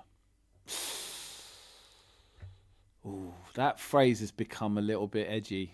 We probably shouldn't use it, but I love that you use it in jest. So I'm going to let I'm just glad you're here. You're posh. We love it. Time embrace boat have desire we want with Sunderland. Coming from rival fan like me, I don't think of you as a rival fan. I just think of you as one of ours now. Don't listen to other rival fans, Arsenal fans. No, you're right. You're absolutely right. We have Mosquera back to fitness. There's no reason we can't rotate the back line against Sunderland. Boy, He is. Tendio. Lucky Singh is an honorary Arsenal fan. He absolutely is. Yeah. He's definitely a regular here at the end. And when we win the league and the League Cup and the FA Cup and the Champions League, he can celebrate with us. Yeah, he can. Yeah. He had a good game yesterday. Who were we talking about? Who had a good game yesterday? I'm an anti-top Gooner, but I'm also anti-Arteta out. I'm pro-quad. Pro-quad. Can we all just be pro-quad? I love it. That is it for me now. I'm doing pro-quad. I'm pro-quad. Oh, God. That comes with more T-shirts. Pro-quad. Pro-quad. That's it. It's brilliant. I'm pro-quad. Well done, Makuzi. We're winning the league, guys. And now you're going to believe us. It's signed and sealed. It actually sounds like in medicine, doesn't it? Pro-quad. Down. Pro-quad. Upset. Try pro-quad. Yeah. Is your life in your basement becoming sordid and slightly filthy? Take a pro-quad and touch some grass. Yeah. After review, I give you sub-suggestions. Good. I played Benny Blanco, Norgard and Trossard. See? But pro-quad's going to be in either oral or suppository. No. Depending on how frisky you're feeling. I've told you before, you can't mention suppositories every show, you know?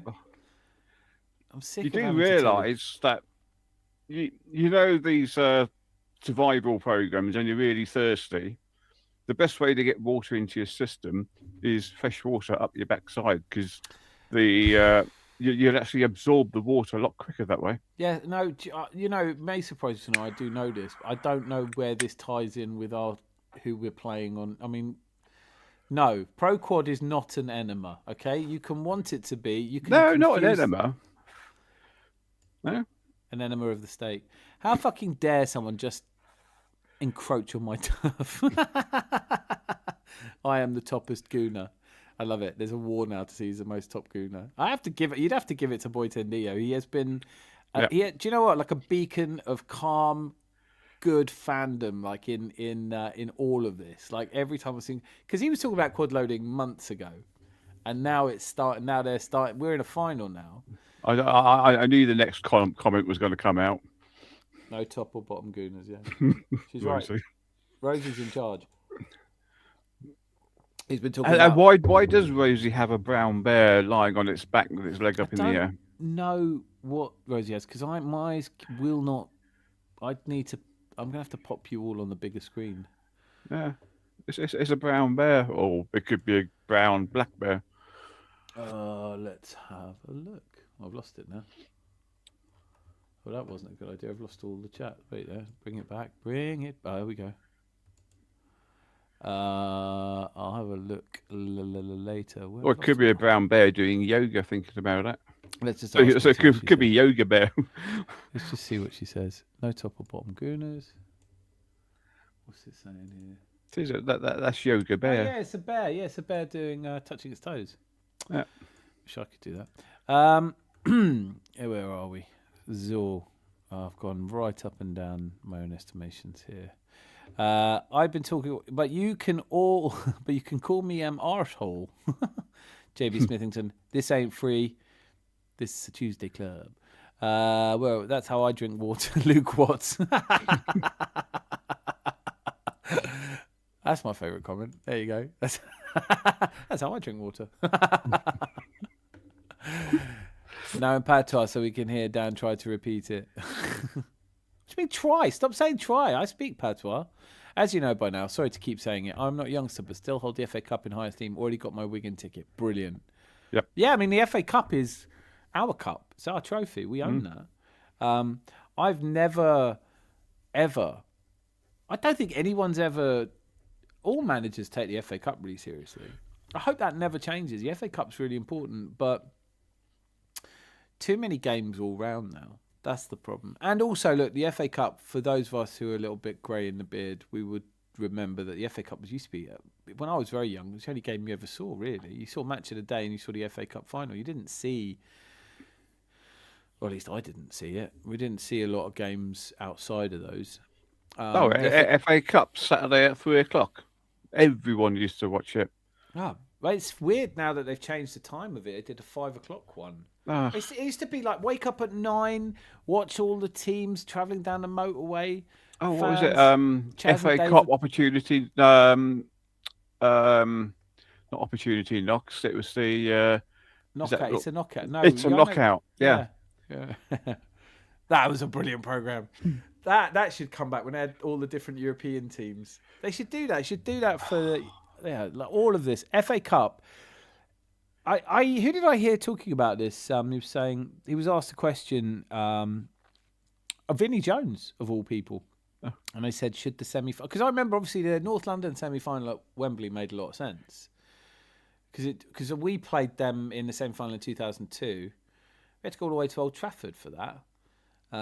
But there, obviously it makes sense if you've got two teams in North London to play at Wembley. I get that, but the semi-final shouldn't be at Wembley.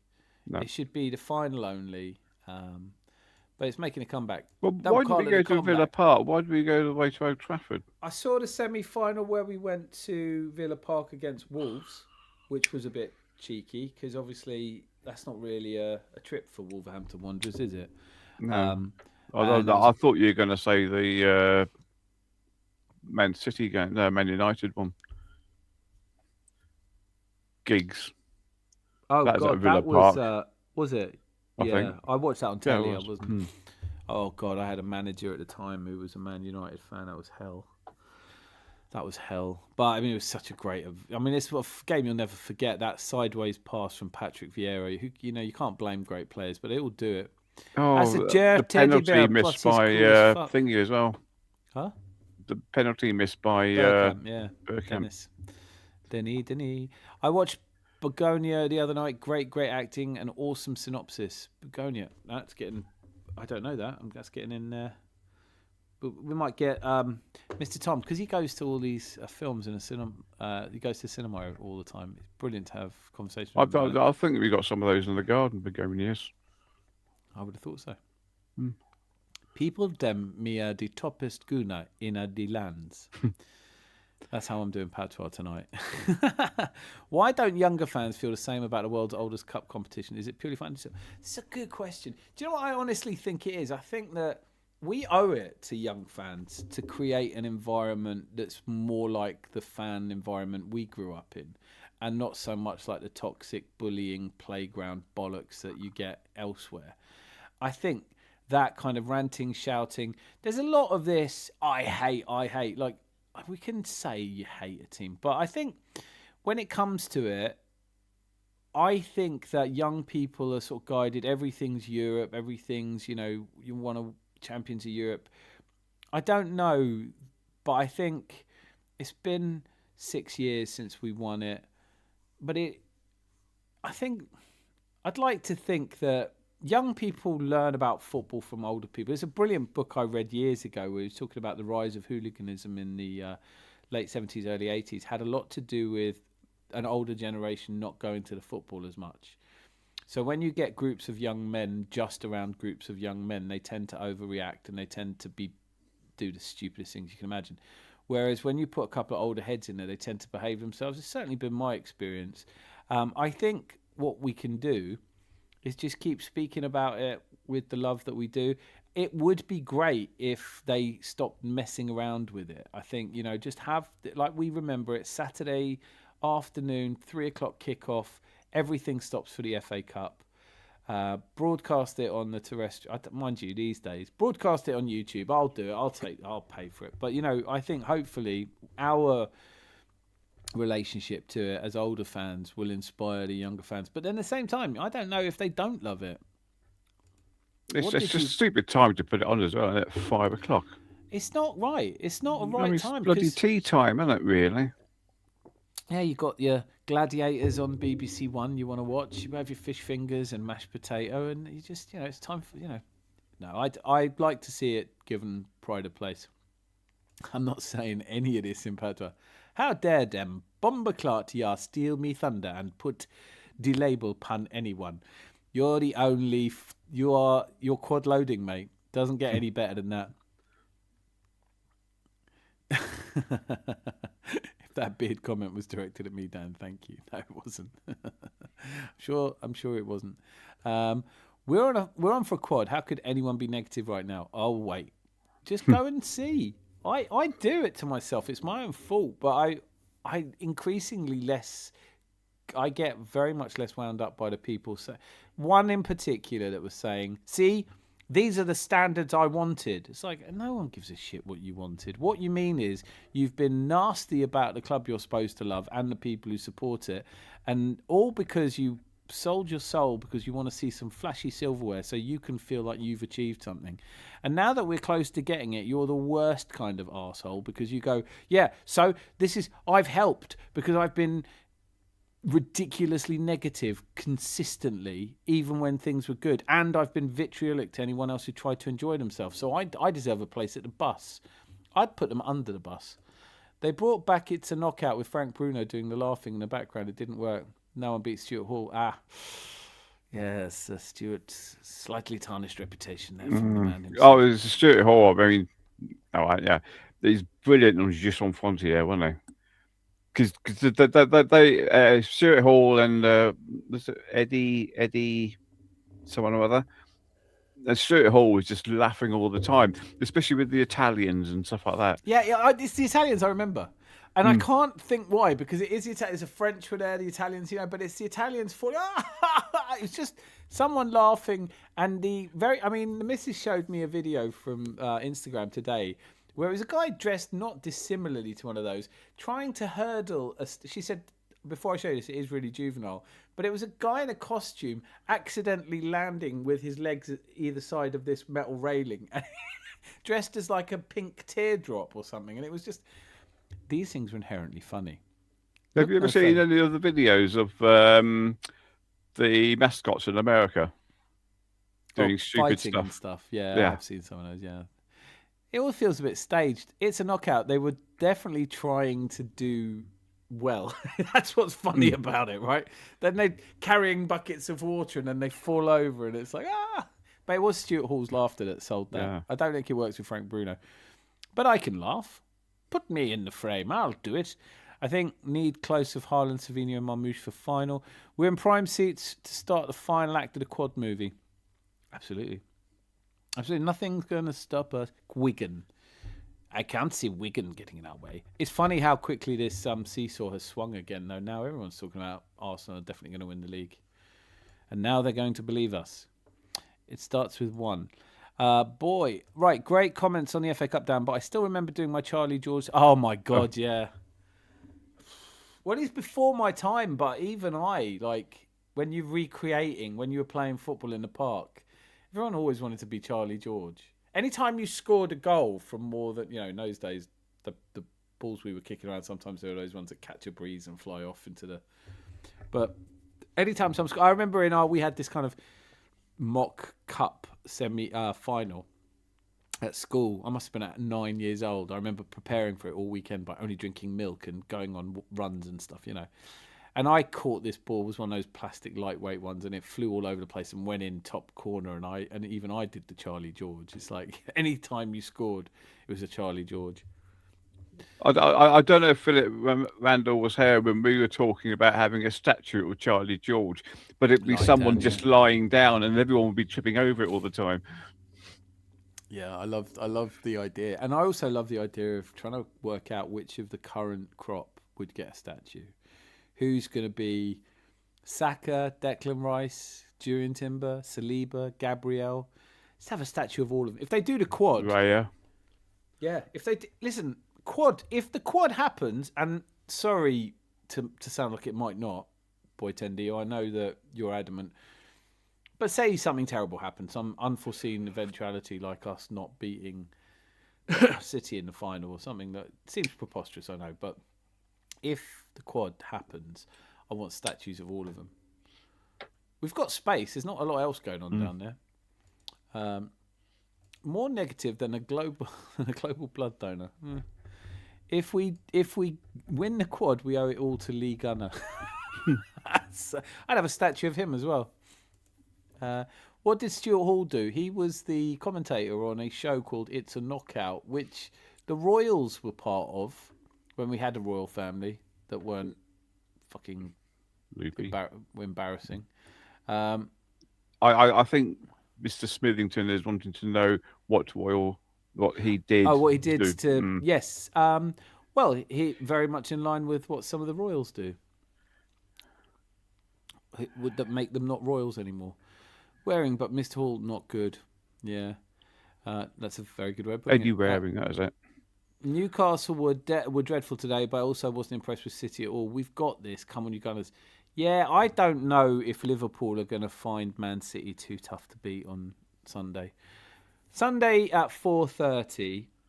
I think football does not tend to go how you expect it to, but I am expecting. I'll come out and say I am expecting us to be 9 points clear on Sunday. Newcastle played a lot better against Man City last night than they did against Liverpool. Liverpool really dominated it.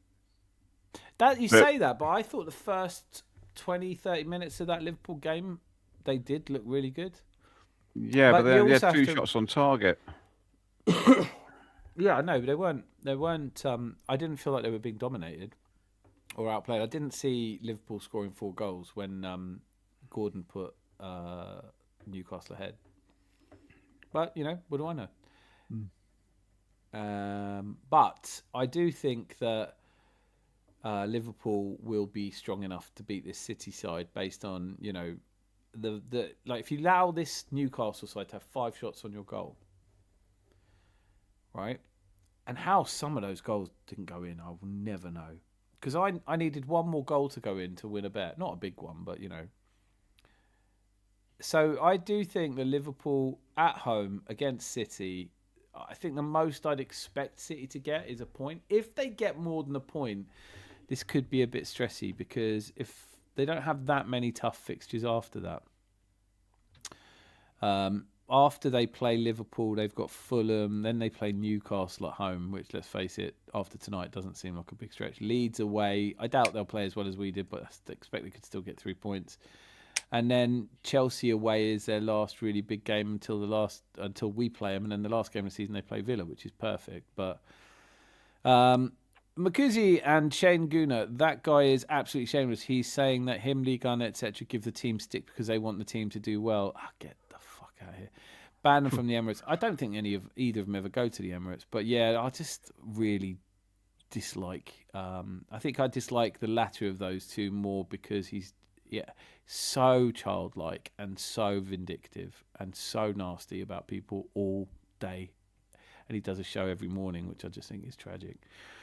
No, I don't hear talk about the horizontal Charlie statue. Incidentally, I had Charlie on my stadium tour a few years ago, and he was great man as I'd hoped. Yes. I know someone who knows Charlie George. I think we all know someone who knows Charlie George. Mm-hmm. Yeah. I've walked past him near Highbury, which was a thrill. I'm a 52-year-old man, but still, Charlie George is still my hero. No, it wasn't quite that bad, but near enough. Yeah. When are the Royals not embarrassing? That's a very good question. No, I have no answer for that. I'm not going to disagree with you. Ooh. I think that's as Manchester United team when played City. Yeah, you actually is a really good point here because shut off Haaland and Semenyo and Phil Foden. Semenyo, I can't understand why he's not cup tied yet. Mark Gahey is. Did Bournemouth not play the League Cup or something, or did he not play in the League Cup? Or what is that? Does anyone know? Can you let me know in the comments, please? Because I can't do research. Semenyo, Haaland, Phil Foden, JB Smithington. I'm not even aware of Shane Guna. I'm guessing it's best to keep it that way. Yeah, listen. Personally speaking, everyone has their own opinion. He does quite well. He's got more subscribers, so I'm not here to. But yeah, he makes me want to. He makes me want to not watch football. Mr. Makuzi, yep, he's vile, and in my opinion, he's worse than Lee. Now that's saying something. Yeah, it's kind of different horses for courses. People love him. It tends to be people who had lead toys as kids. Of Makuzi, I mean JB Smithington. Was he horrible? No one. Oh, I didn't see it. But Rosie's on her game again. Shane gonna jump the shark at the start of the season. He's a total. Right. I know I shouldn't talk about him, so I'm not going to. I'm going to follow your advice. I don't want to give him airtime. He's the worst kind of narcissistic, self-appointed critic of people who do things he couldn't dream of doing. And when you attack this fan base as the reason we haven't won things, it's the most tedious thing. Say what you want about League Gunner, of course. Right, let's... Right, Semenyo came on for Bournemouth in the 46th minute in their only game in the League Cup. And Because yet I got he beaten played by tonight, and Brentford. Mark Gay, he couldn't. Is it a certain stage? If you get to a certain stage, it must be. I think because he got to the quarterfinals, obviously he played. I thought, right, there he is. He's here, thank God. Danny boy, just got into my Arteta PJs, ready for a doom scroll before bed. Didn't realise you'd be in tonight. Fantastic evening. Got in late, missed 15 minutes, but so happy you got to witness it. Oh, I loved it. How was that last? That last? Oh, what did you make of the Chelsea fans disappearing like vapor? I want to know how they got out of the stadium that quickly, because I was there for ages. Yeah, but what a feeling! This is for clock end. I can't get out of the way. If this is for you, what did you make? Like, obviously you travel away. You go to a lot more games than me. But I want to say, how did that atmosphere when Saminamina when he scored? How does that compare to other nights? Because if it's like that a lot, I said I will beg, steal, borrow tickets as often as I can now. I cannot possibly. I cannot recommend it enough. It's been two games I've seen have been absolutely brilliant. I haven't watched the Shane Gooner stream since he was adamant that by November Arteta would be sacked after we'd signed all the players we signed. I could pretend to be stupid, but it's difficult. The thing is, I only really know him because he came in here once and then he was slagging me off for the League Gunner parody that I did. So I went on his stream and ended up calling him thick as mince and haven't posted there again since. But he does trigger me. He's constantly being nasty about Tom Canton and Harry Symeou, and he's just one of those. The bullies at school are all right. Like, they're just from bad homes, or they just have. It's the people who stand behind him going, yeah, tell him he's an idiot. Yeah, and he's just that guy. It's like a lot of our the YouTube fans have this kind of dead-eyed stare where they think they look really... I don't know, I'm just talking about him too much now. Gahey was banned because he hadn't joined the club before the first leg of the semi... that makes sense. Is that all it was? Okay. So he'll play in the final. Does he get to play in the final? Yeah, your voice has gone, mate. Yeah, you should have heard it last time. Do you know what? I'll say this. It was worse after the Palace game because we were in the North Bank for the Palace game. I was in very, very good seats, but we weren't singing quite as much. Lost my shit when Havertz went in. I have to say, the videos of me jumping up and down, my brother took 2 videos.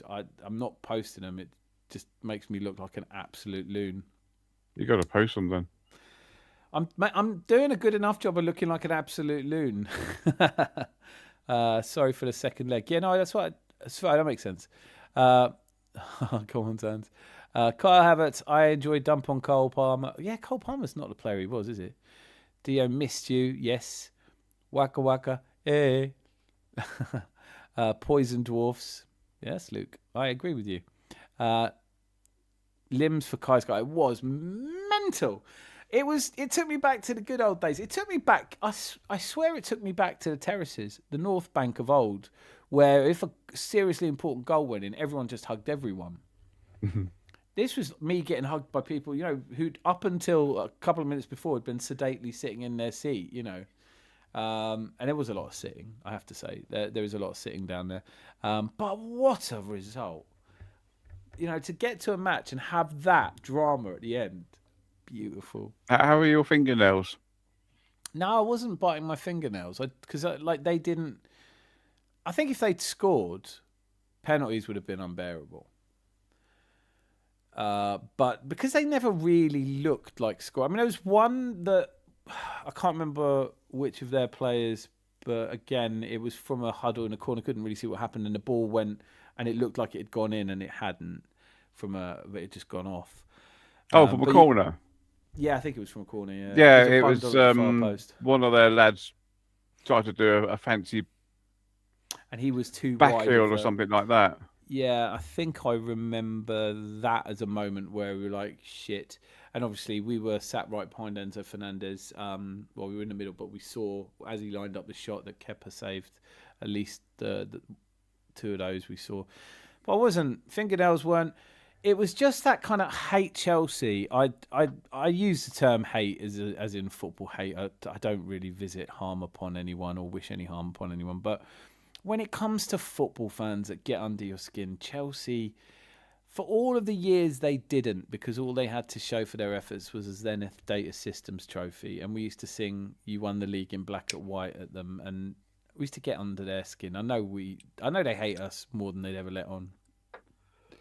This whole nonsense about which is the biggest club in London, I don't know. I don't really care, but I definitely know that they're struggling to fill a stadium they don't own, and we're not. And so, like, let them. They're like everybody's little annoying little brother. Obviously, I've got a great little brother, but they're the annoying, shitty little brother no one really wants. But when that goal goes in, and it's Kai Havertz, and it's after, it just kills them, and you're celebrating so wildly, that it's the release, it's going to a final, it's all of these annoying fans who go, we better win tonight, we never get to the final, he never gets us over the line, and then you see these guys come out in the cold and the rain and give it everything.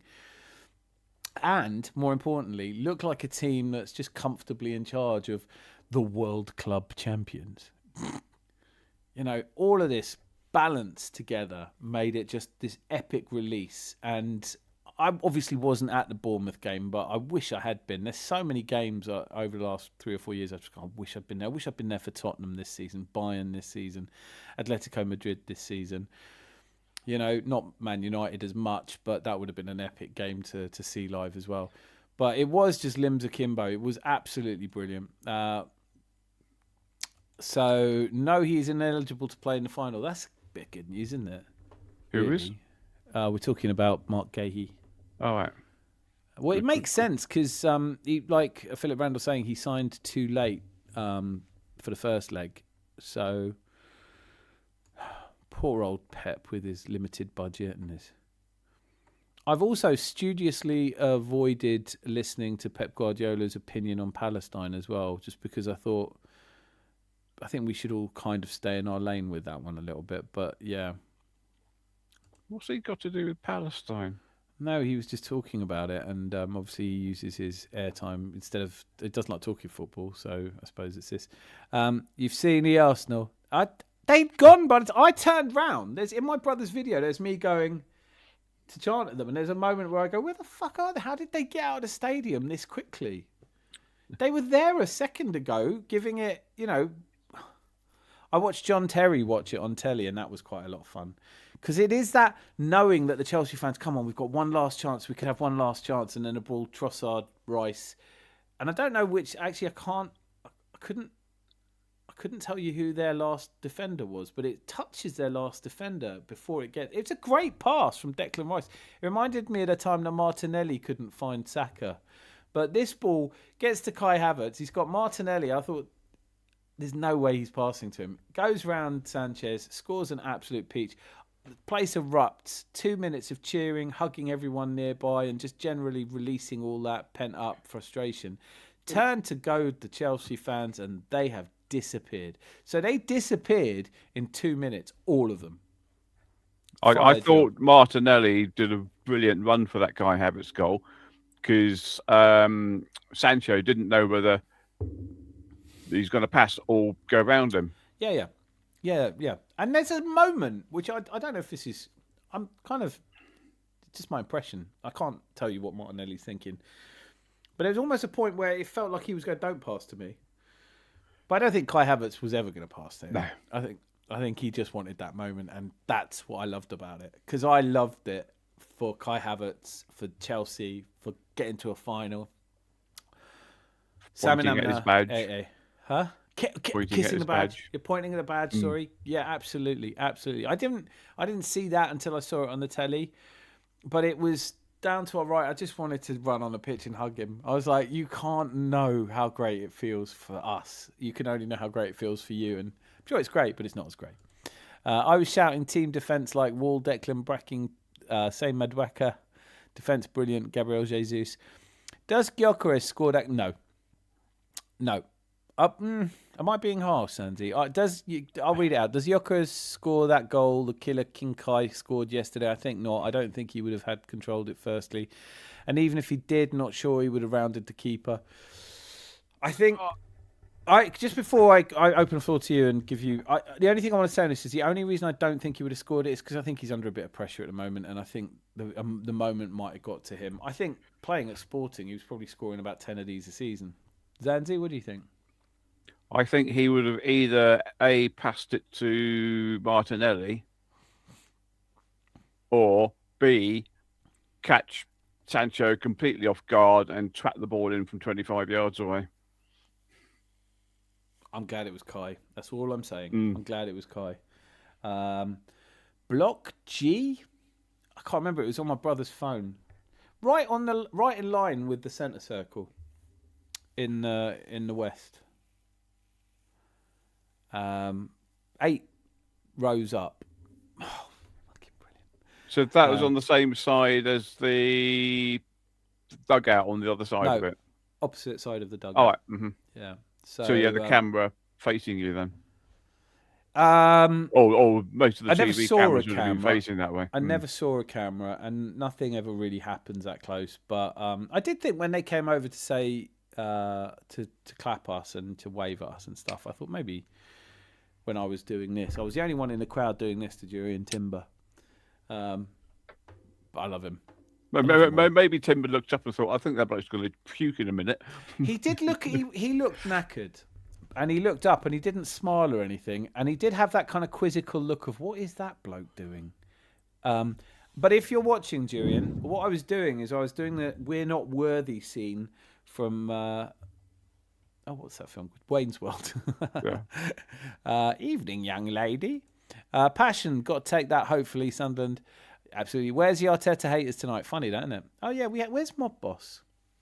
Is he just happy now that his standards are finally being met? Don't forget, Dan, Arsenal ladies at the World Club. I know. I feel that I said this when they won the European. I should watch it. I don't seem to have the bandwidth to watch it, and I'm I'm the one who loses out because they are the best team in the world, and we've got to emulate them. Love it. No, I love Pep for that. Oh, do you? I'm not mad about it. I don't think. Listen, you're entitled. Everyone's entitled to an opinion on global affairs, but disappeared. Do you know what? It is a long way back to Surrey, isn't it? For the Chelsea fans. Yeah, but look, Man City fans, where were they tonight? What do you think of Rosinha? I actually think he can great manager in time. Not sure if he'll do it at Chelsea, but he'll see. Seems like he's got good mentality. Arteta's probably his hero. Yeah, jury's out for me on that one. I don't particularly have an opinion on him yet. I think he's had it's only us that he's lost to, isn't it? Mm. He hasn't lost anyone. He's won all the other games. I think he's probably what they needed in the short term. But I think the model at Chelsea is that they bring in a yes man who does whatever he's told, and then wonder why it lacks the direction and purpose of a proven winner. So I don't know. This is a club that turned down the chance to have Luis Enrique manage them in favour of, Graham Potter, and Enzo Maresca was an odd shout, but at least he's got the pedigree. They're not far off bringing in Frank Lampard, but the fact that they brought in Liam Rosinha surprised me. The fact they've given him such a long contract, I think, is daft. How long is the contract? 7 years, I think they gave him. They get definitely 5, between 5 and 7. So before anyone says that's 6, Dan, you know what I mean. It's either 5 or 7. Question: would the Arsenal squad have blamed God if they lost? Ooh, get straight in with a religion question. Thanks, Rosie. That's I'll tiptoe around that. I'll tiptoe around that. Yeah. Because there's about 7,000 or so, aren't there? I cannot pretend I've counted them all.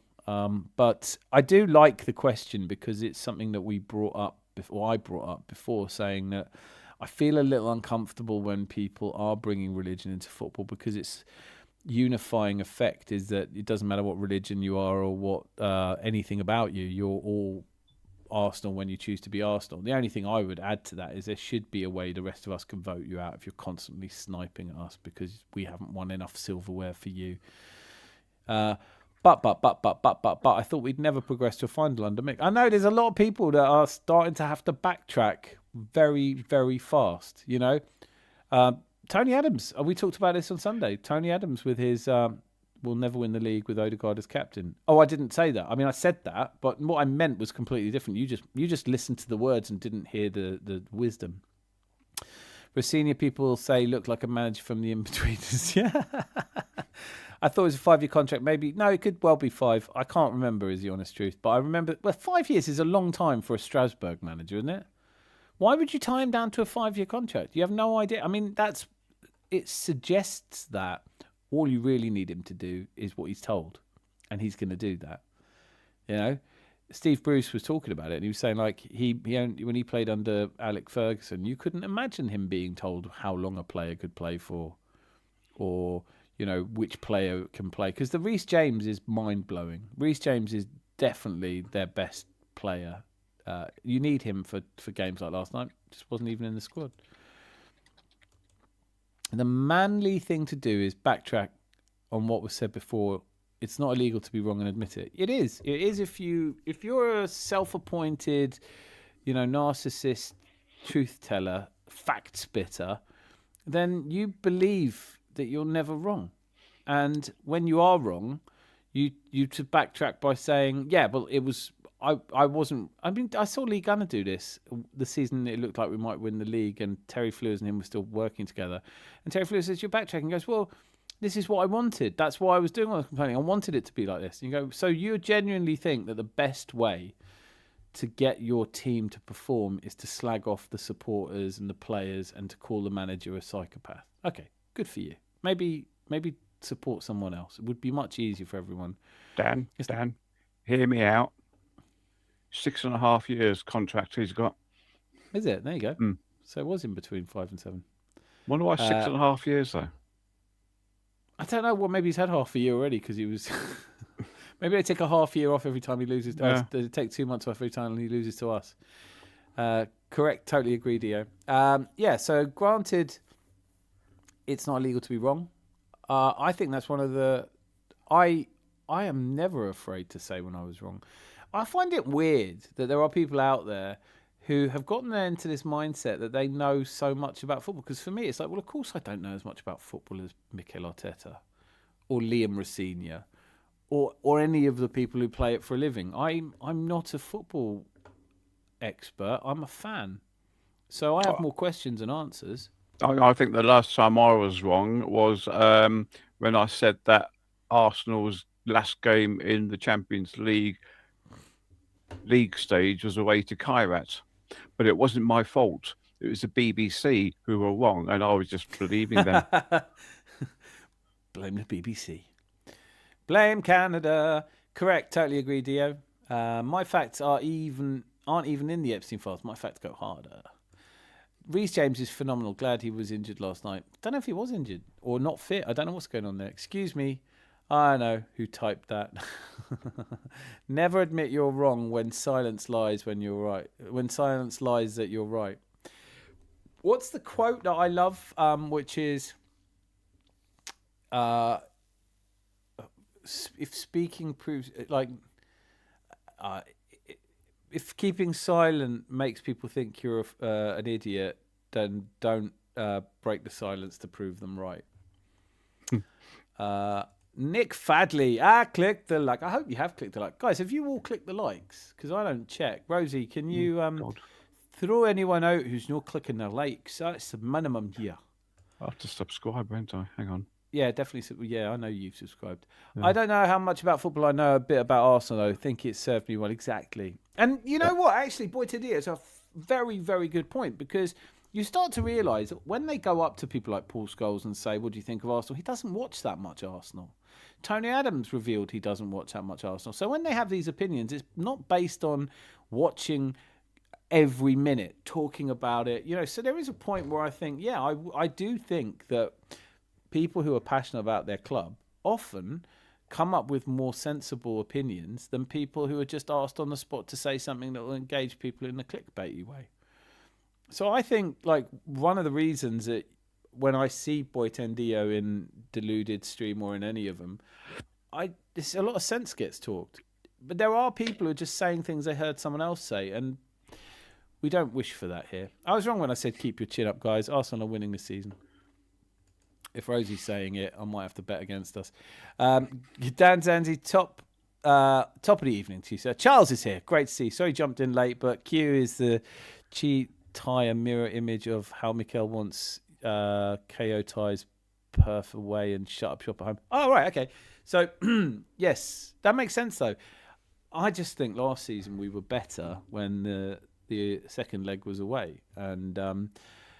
But certainly if we got away game against Paris Saint-Germain and won that 3-2, I'd feel really confident. And I can't think of any team out there that's more scary, maybe Barcelona.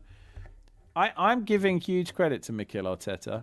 And also, I'm delighted at how much the conversation in Natoli and we went to the famous cock before, and and people's conversations were really upbeat and positive. And look, tonight, the unofficial unsponsor for both Zanzi and I are Chelsea's Tears. Slightly salty, but very sweet. Oh, Tears. Sorry, I've got some piss instead. No. That's later. Yeah, it's funny actually about what that last comment said, Charles, because they were saying, it's the perfect situation for Arsenal.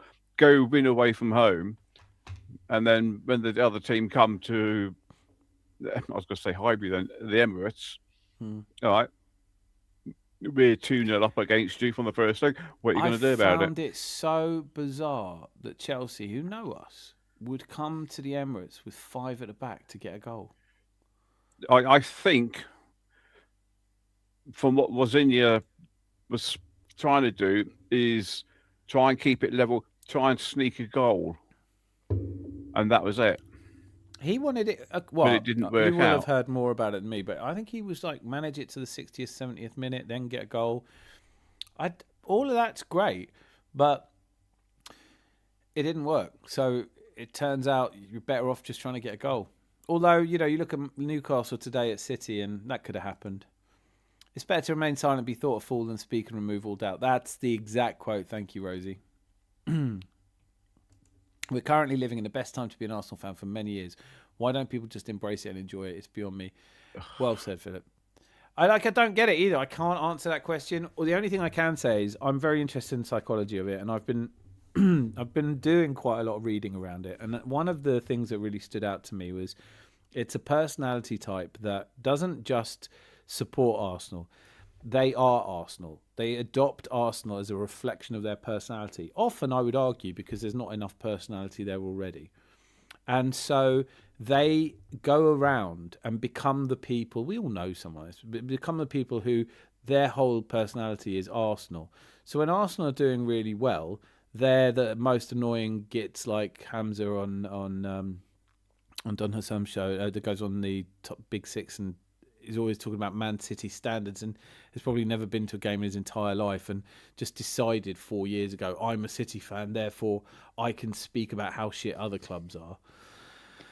And when they lose, you hear the words embarrassing, disgraceful. They wear it like they have somehow been hurt, and they overlook the fact that there's no cost to entry. You can just say I'm an Arsenal fan, not have to do anything except you get to tell people what you think should happen all the time. And as a consequence, they get angry with people who don't listen to them. And so this bitterness is more about getting eyes on them than it is about genuine, rational beliefs. And you can't argue with them. It does look like you're drinking your own piss to stay hydrated. That doesn't work, by the way. You should never drink your own piss. I know Bear Grylls says you should, but I start to worry about anyone who would want to. Why enjoy it when you can ultra focus on small negatives? Crazy that some people like to be angry, sad, just because it's familiar to them. Every single day, though?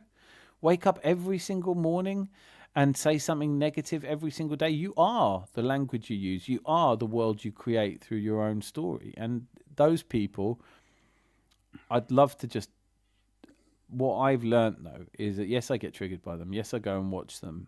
But I don't anymore, and my life's better for it. And coming here and being around people who are positive and happy and like a laugh and a joke and a serious debate, and going to the ground yesterday where I was just surrounded by real people who just wanted to see us win and do well. We were there to cheer. Passionate fans. Real people, you know, people who also have a bit of context. Because like we were talking about earlier, I know not all of you were here earlier, but we were talking about Paul Scholes and bad audio, Bobby. If you're still listening, we miss you. We will send you a proper mic if you just let us know where you are.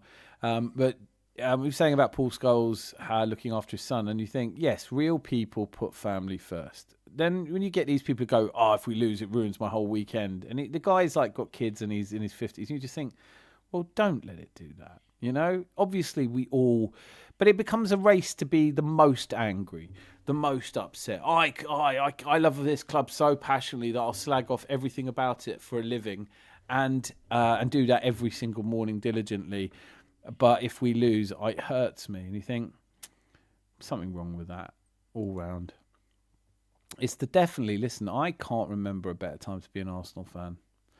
Because we weren't... The Invincible season was a great league season. But that's what it was. We still went out of the cups. This season, we've lost 3 games, and it's the 5th of February. We've played in the Champions League. We've played 8 games in the Champions League, won all of them. 8? Yes, we have, yeah. Yeah, 8 games in the Champions League. We've played 24 games in the Premier League. We've lost 3. So we've seen 29 wins out of that lot. And when you add the League Cup, I don't even know how many games we've played in that now. But actually, let me have a quick look. We came in the 4th round, 5th. So we've played 2 games, haven't we? Or 3 games. Don't know. I honestly don't know. I remember the 2 I went to. I couldn't. Or did we come in the 3rd game? Let me have a quick... I can go back and have a look. Crystal Palace. Before Crystal Palace, it was Brighton. Palace, Bolton, Brighton. No, Brighton. Portsmouth. Did we play? No, Port Vale. Was it Port Vale we played? Yeah, Port played Vale, Brighton. No, so 3 games, isn't that? 4 through Chelsea's. 5, 6 if you include Chelsea. As you can tell, Zanzi and I are doing this as we haven't prepared this part of it. Right. we played Port Vale first round, or first game. Then we played Brighton. Then we played Palace. Yeah, and then we played twice against Chelsea. Then Chelsea. So 5 games. 5 games, yeah. 1 in the FA Cup. Port Vale, Brighton, Crystal Palace, Chelsea. Yeah. 1 in the FA Cup. 1 in the FA Cup, so that's 6, 14. So we've played 38 games. Yeah, I think that's about right. Do you know, I'm such an idiot. I've got a spreadsheet with it on. I could have just pulled it up. I could have told you exactly how many games we played. But yeah, so it's a lot of games. To only have lost 3 in, it's not good enough. Standards. Football is also different to how it was when Wenger was winning us trophies. Teams are so much smarter tactically. The game doesn't shape out the way that Wenger's coaching exploited. Also, that Guillem, I can't remember the Spanish journalist wrote a really interesting piece about how the rest of Europe sees Arsenal, and they were saying that they see us as an evolution of Pep's game into a even more controlled game. That chap insinuating on a daily basis that our entire squad is shit and comparing our gaffer to a convicted serial killer, some serious mental problems going on there. Absolute wrong, and 100% agree. I can't stand him. He's do you know what? He's funny. That's the worst bit of it. The fact that he thinks he's so funny all the time bothers me. It bothers me, but I live in this kind of bizarro world of hope where some mornings I just click on. I don't usually catch him live, but I'll watch. Like last night, I just wanted to see, was there any chance he sort of came out and went, all right, this maybe he's not a bottler, maybe Arteta. But instead what he said was, okay, fair play. If he wins us the league this year, I'll give him 1 more season. And I was thinking, you give him 1 more season? Who the fuck are you anyway? I'm triggering myself again. Is he a City fan then? Huh? Is he a City fan then? No, he's an Arsenal fan. Paddy McGuinness is. Not Paddy McGuinness. We're talking about... No, he's not talking... That Paddy... He's talking about Shane Gooner. Oh, right. Sorry, I thought you were talking Yeah. about Paddy McGuinness. No, I'm not talking about Paddy McGuinness. No, I was talking about Paddy McGuinness. He's not funny. No, but neither is Shane. All right. An annoying thing that will be talked about this season is that we weren't champions football. Perhaps Wenger deserved... Champagne football. Yeah, no, but sorry, I misspoke. But I would ignore that because I've never heard... Even these, like, dyed in the wool, I'm the toppest... I'm the most angry Gooner because I love the club the most. George Graham's a far better manager than Arsene Wenger ever was. I don't think anyone was praising our style of football in '91, but I've never given a shit. I've never given a shit. Like, we win the league, whoopee. If a Man United fan or if a Man City fan or if a Tottenham fan wants to come up to me and go, yeah, but it's not as good as winning the league when you're really good, just go, yeah, but it's second best, isn't it? So when that silly ass Jamie O'Hara said, yeah, they might win the league, but they won't be remembered. It's like, well, at least there'll be something to remember. I'd have to be 80 years old to remember the last time you won it. So most teams would go, win it. And then if you can win it with some style. But even the Invincibles, when they won it, people weren't saying, oh, they're amazing. It's 20 years later. 20 years from now, I hope I'm here to see it. People will be talking about this team going, oh, they were good champions. Oh, you couldn't get a goal against them. You couldn't get shots on against them. They dominated, crushed the life out of games. They conquered Europe 3 times in a row. Please, God. I thought we actually played better in more stylish football in 2006 than we did in 2004. I thought we played better in 99 than we did in 98. No, yeah.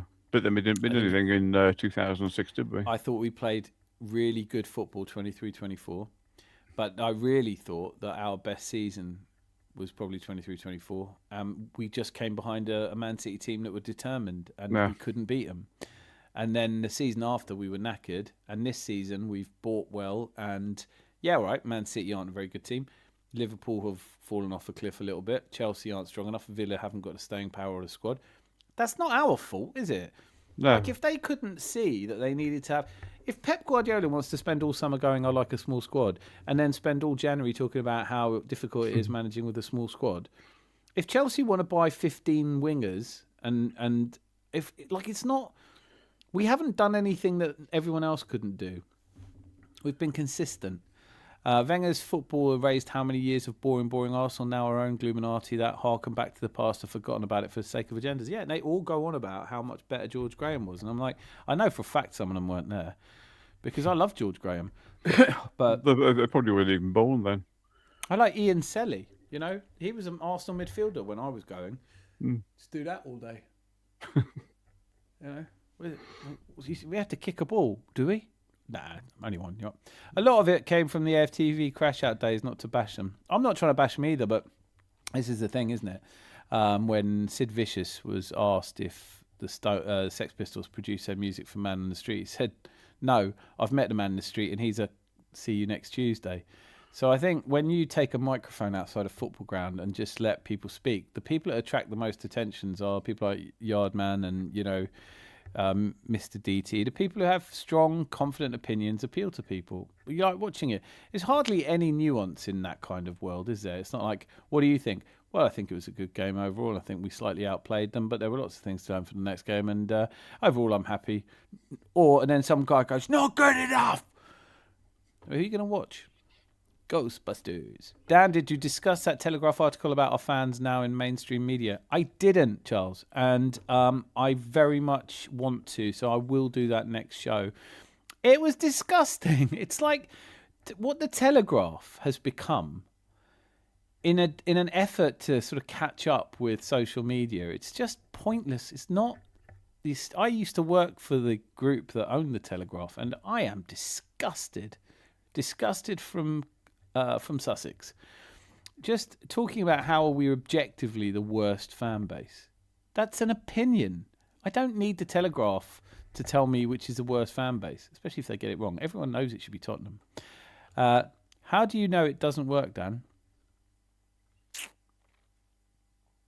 Rosie, let me know. What is it that I know doesn't work? That's what I have passion. Get your players strong for the manager. Fans from this section. Isn't it just great at the ground at the moment? I loved it. For me, it's got so many reasons to love it because I'm happy, in my life. I started this channel. I genuinely thought we'd have won the league by now. But I've met so many great people along the way that it's become something I'm really proud to be a Gooner. And, I love it so much. But going to the ground just reminded me of what I first fell in love with. So this Adam's Arms and the Gooner channel and everything kept the passion, kept me happy, kept me watching it, kept me around people I enjoyed. Jose hasn't been here tonight, miss him, but guys like that popped in for watch-alongs. They've got good banter, good sense of humour. You guys in the chat make it for me. But actually going to the ground, Philip, you cannot beat it. Oh, my God, Philip, you've done it again. I honestly have no words. Thank you so much. Thank you so much. I think you know what we are going to do? We are going to spend it on a mic for bad audio, Bobby. Unless you don't want me to, and then just put that in the comments. But I think he deserves a mic. You guys, 8 games Champions League, yes. Yes, I think. Charles, Pep Guardiola says Manchester City intends to write to the English Football League to request a rule change so that Mark Gay is available for the Carabao Cup. Oh, poor Man City. Everyone's always against them. That's 2 decisions that have gone against them now in the last 10 years. I mean, how do they cope? Well, they don't turn up. What's 38.5? What am I missing? Nick, help me. Is that his temperature? I hope not. Sly Sex 87. Good evening, gentlemen. We didn't have... what time do you call this, by the way, you Sly Sex? It's a 10:30 start. Yeah. GMT or... BST, I don't know. Zanzi's the expert on that. GMT. Unless you think it's summertime. I don't know if I like your camera. So what was funny is... I can see you now, right? Yeah. It's, when you're saying about, I expected us to win the league. I said, you cannot win the league in fucking January. Yeah. Very good point. But it's one worth repeating because... It feels like we are going to win the league, but there's many a slip twixt cup and lip. Balag, that's it. I don't know if I'm pronouncing that right. Guardiola, I don't know if I'm pronouncing that right. I started thinking, though, what I might start doing just for fun. I might do a watch-along where I just use what I would call, no offence intended here, to our American cousins who make such an important part of our community. In such a passionate amount. But when it comes to certain pronunciations, they are a little bit off the mark. So I always think, listen, they might be right, and it might just be... In England, we say Trossard, but they say Trossard.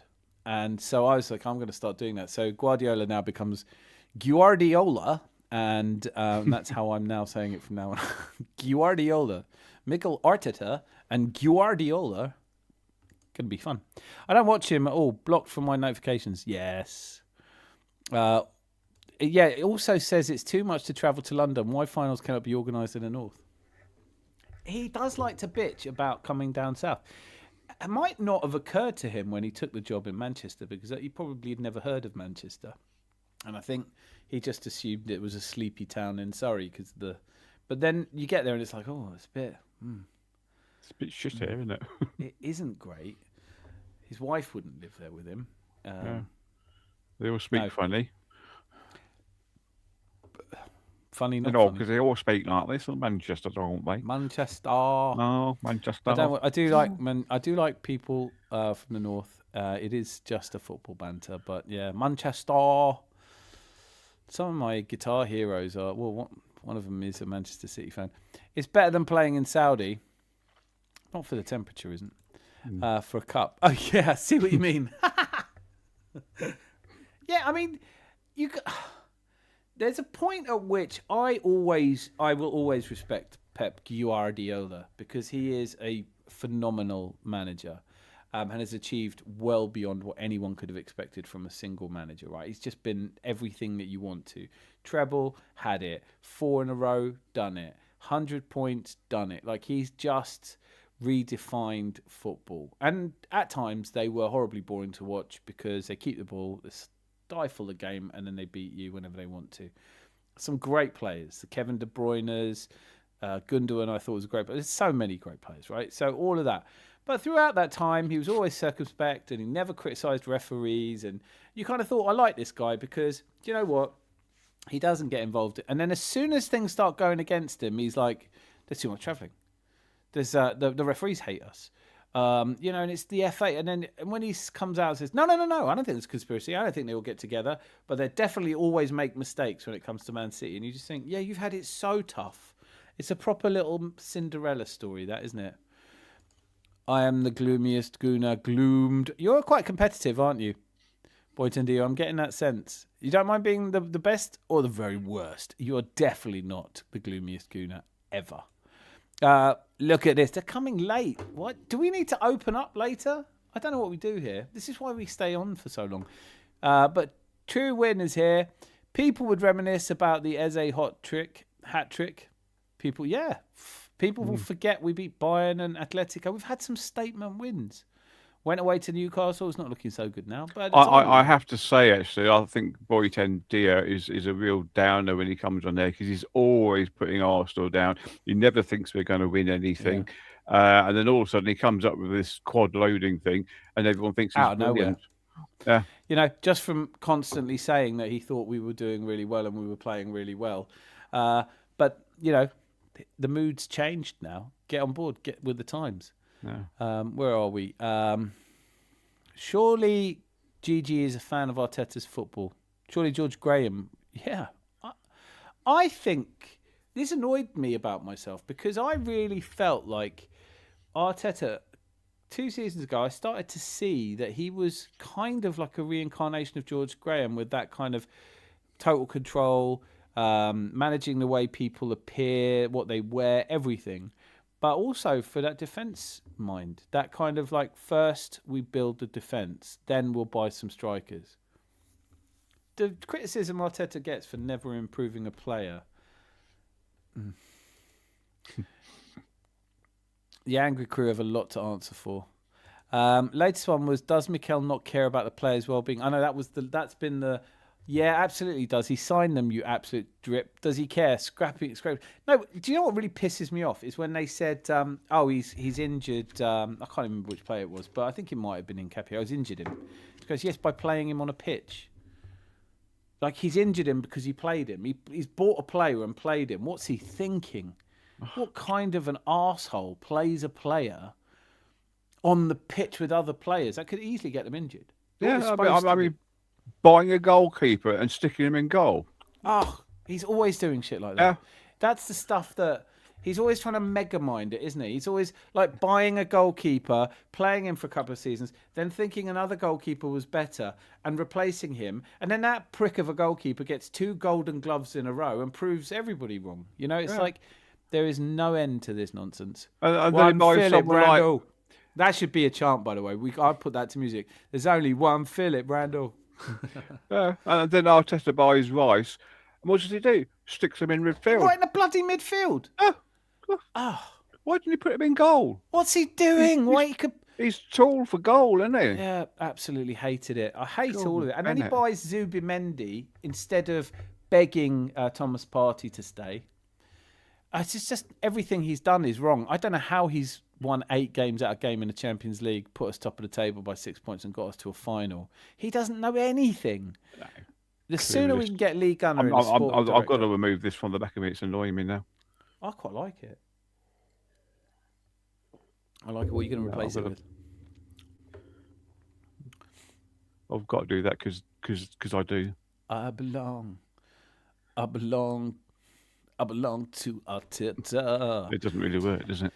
Zanzi, you're spot on if you're talking about the 2006 squad with our midfielder Fabregas, Flamini, Hleb and Rosicky, and I believe Diaby was still around. Shame he got injured. What a player. I always said Diaby was Vieira 2.0. Yeah, I think that's a fair comparison. And then he got injured and that really wrecked him, didn't it? JB Smithington. That letter halfway through the season will never fly. I'm confident Gahey won't be playing in the final. If they let him play in the final just because what kind of a letter? I mean, is that a letter that's got money in it? Because, like, if they suddenly go, no, we've got a rule. So, oh, I see. Oh, Pep sent the letter. Right. Yes. Yes. Then Mark Gay, of course he should play. It would be unfair not to let him play just because we've never let anyone else play. That would be rules are meant to be City. Yeah. Pep just sent us a letter. The forklift's just unloading it now from the back of the truck. It's what's a check? Don't worry about it. Ding, ding. It's written on a gold bar. That's what that check is. Zanzi's not wrong. Before the transfer window, Berta cooked up. I didn't have us on for a trophy, maybe on FA Cup. And Berta fished out Mosquera, Hincapié, and actually got Gyokaneze and Zubi.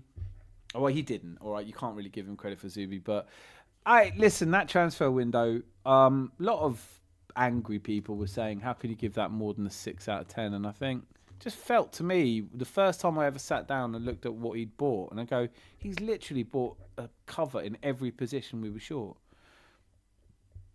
That's perfect. Which is weird because last season, we didn't. when we didn't buy anyone, Arteta said that we've got 2 players for each position, and you sat there thinking, well, if Kai Havertz gets injured because Jesus is already injured, who are we going to have an attack? Well, in the January transfer window. No, I'm talking about the summer. No, but I'm saying the January transfer window was deeply frustrating because we that lie had been exposed already in the season that we were already short of players. And when it came to January, we were starting to look a little bit healthier, but I remember it was a lot of us saying, well, what if Kai gets injured?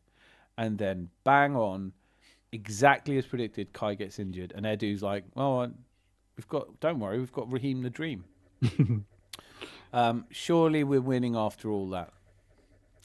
Is Pep's path at Man City similar to Cruyff at Barca? Success with a 4-peat of a league and the first Champions League, then dry spell after then leaving. I know it's been fundamentally far better than Cruyff's, and also it's not a fair comparison because he did it at Bayern, he did it at Barca, and he did it, and he's done it at City. So I think he stands out from. I mean, look, Cruyff is the inspiration for the Pep system, but he has brought something. I'm not equipped to talk about it with any degree of expertise, but he has changed football a number of times. I just think what it feels like to me, and this is probably something I want to talk about in a separate video, but I genuinely just think with Pep, he got to the point, he did the 4 in a row and he wanted to go, but he couldn't go in that moment of transition because he didn't want to look like he was just cutting and running. And so he stayed, but he's overstayed and he's tired and he doesn't know how to leave now without winning something. So maybe he stays another year, but there's no doubt. I mean, look, here are some facts. These are things we do know. Maresca came out and said that he'd been talking about the Man City job. Why? Why has he been talking about the Man City job? We recently, this week, it was announced that Manchester City have a 3-person shortlist for Pep's replacement. Why? Fabregas is on there. Maresca's on there. I have completely forgotten who the other one is. Someone will know. But that's a lot of speculation. You're not seeing that with the last days of Alex Ferguson. I don't think that Pep is the same kind of manager as Arsene Wenger or Alex Ferguson, where they just want to stay. They found their club. They want to stay there forever. I think he wants a break, and then he wants to work in South America like he's always said he wants to. And I think at the end of this World Cup, I really don't think Carlo Ancelotti will still be manager of Brazil. So at the end of the World Cup, I think might be too soon for him, but certainly in the next couple of years, that's where I'd expect Pep to go. Did you say little Cesc is shortlisted for Man City? Cesc Fabregas, Maresca, and one other, and I cannot for the life of me remember who it is.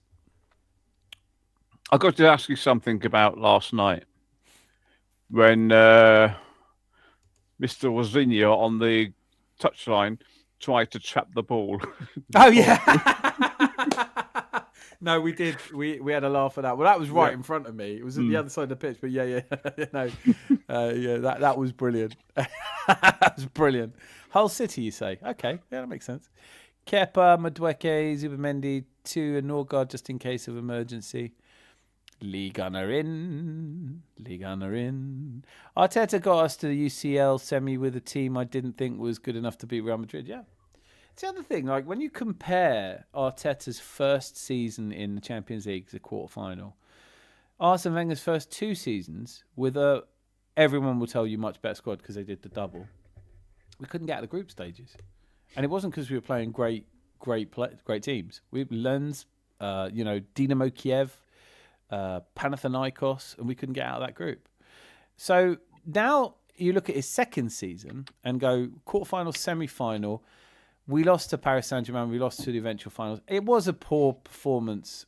They scored far too early at the Emirates, and it totally knocked our game plan a little bit.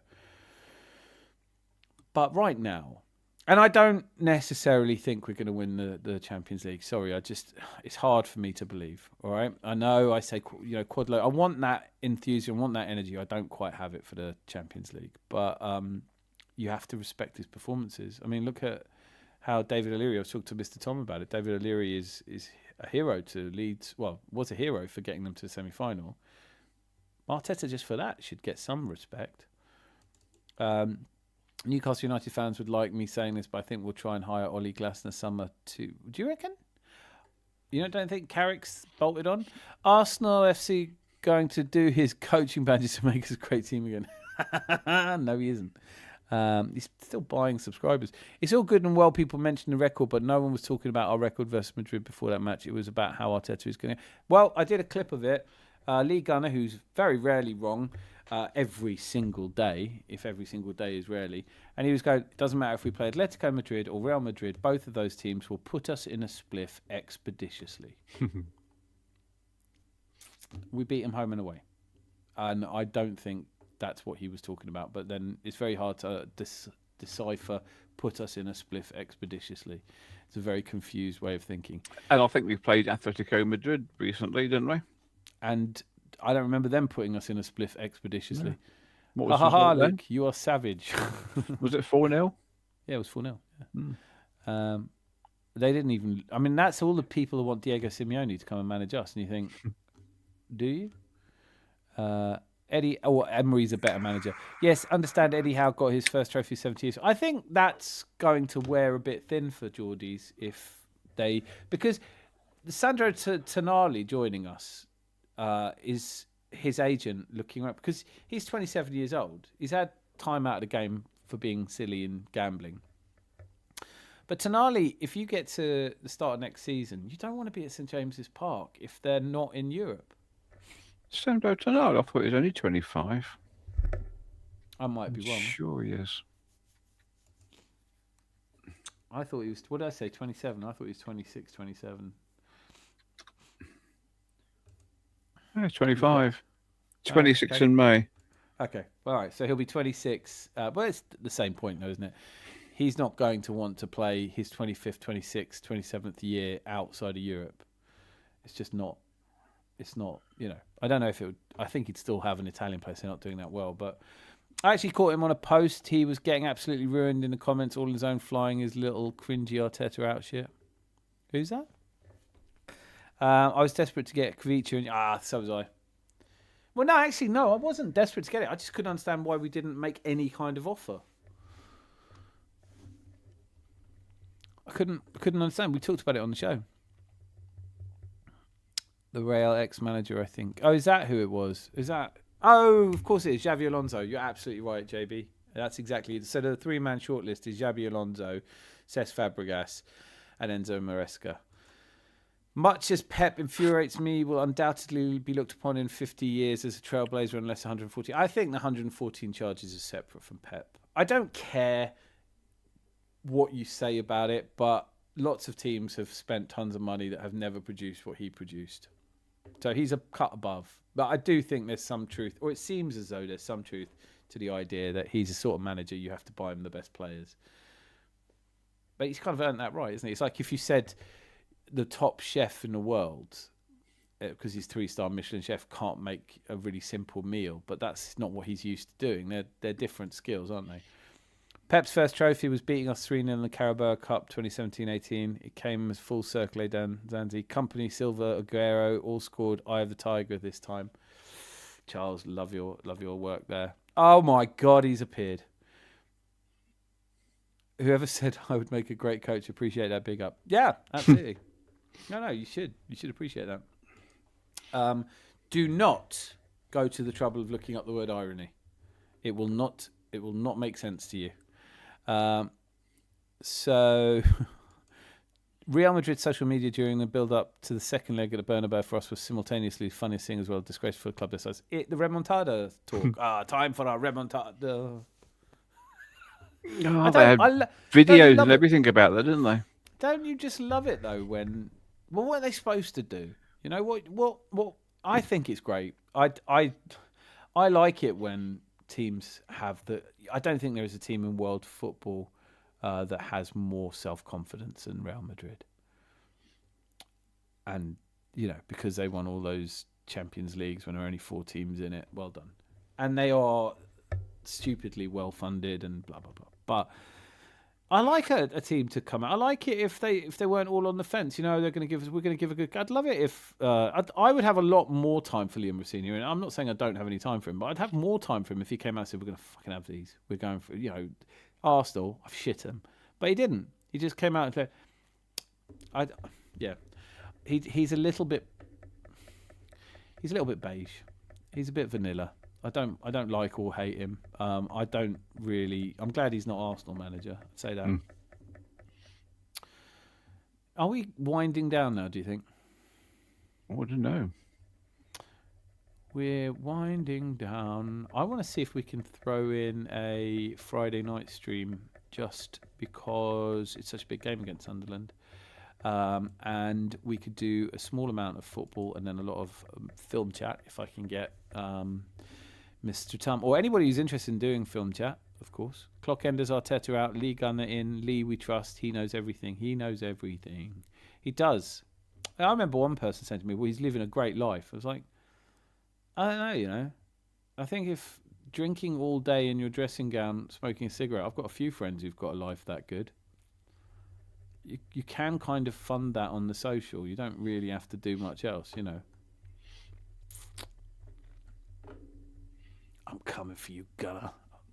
Right, Zandy. I've got some cling downstairs if you're interested in doing that about film.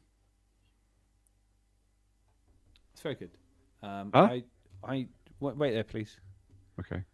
Just a moment. I don't want to. Something about tumbleweed. All right, here we go. Do you want to say that again? No.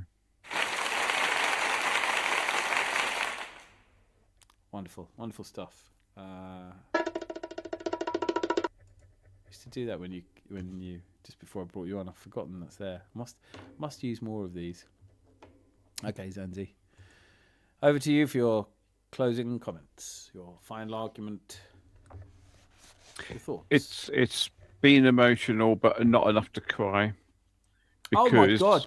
You've just brought me to the point. Was it Fofana crying at the end?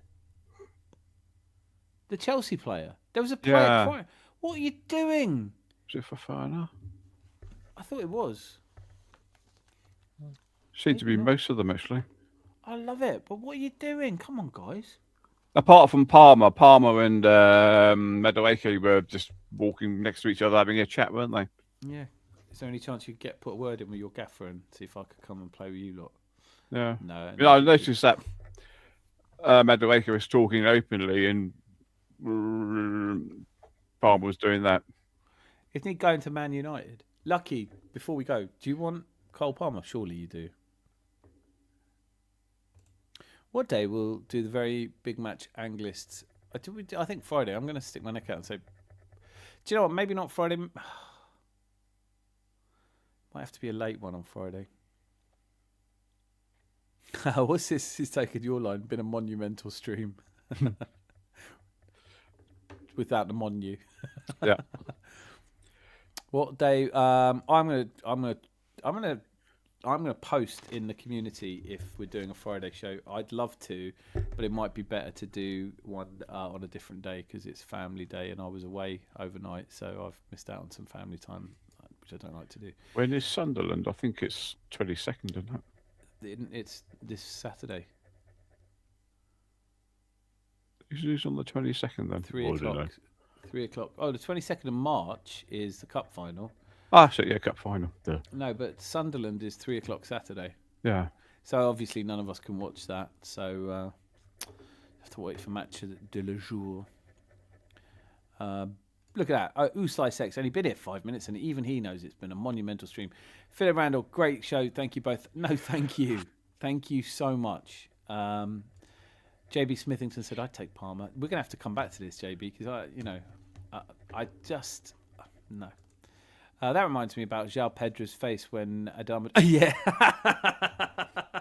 That was one of my favourite moments of the Cucurella getting flung to one side and then João Pedro thinking he was a safe distance away from Adama Traore, and Adama Traore just looked at him and went... And that look, when you see that look, that's just... Yeah, get someone in not front me. of me. Obviously, I can't run, so I'd just be like... Duck and cover at that point, isn't it? Duck and cover. A delectable medley of footballing splendour. The Rory Jenningsism. I love it. I tell you why I like him. I like him because he doesn't dumb down the language. He does speak as well as he can. I find him very easy to listen to. I don't always agree with him, but I don't expect to. I felt moments of passion for Arsenal take this for Sunderland when we're back. I think it will help that we won this. It's been colossal. It's been euphoric. I've decided Boy 10 Dio is now going to sound like Ali McCoist, which will make Rosie very happy, won't it, Rosie? Arsenal FC, not Arteta FC. What are you doing back here? Why is your care... Oh, no, we're not doing that. That's a bit unkind.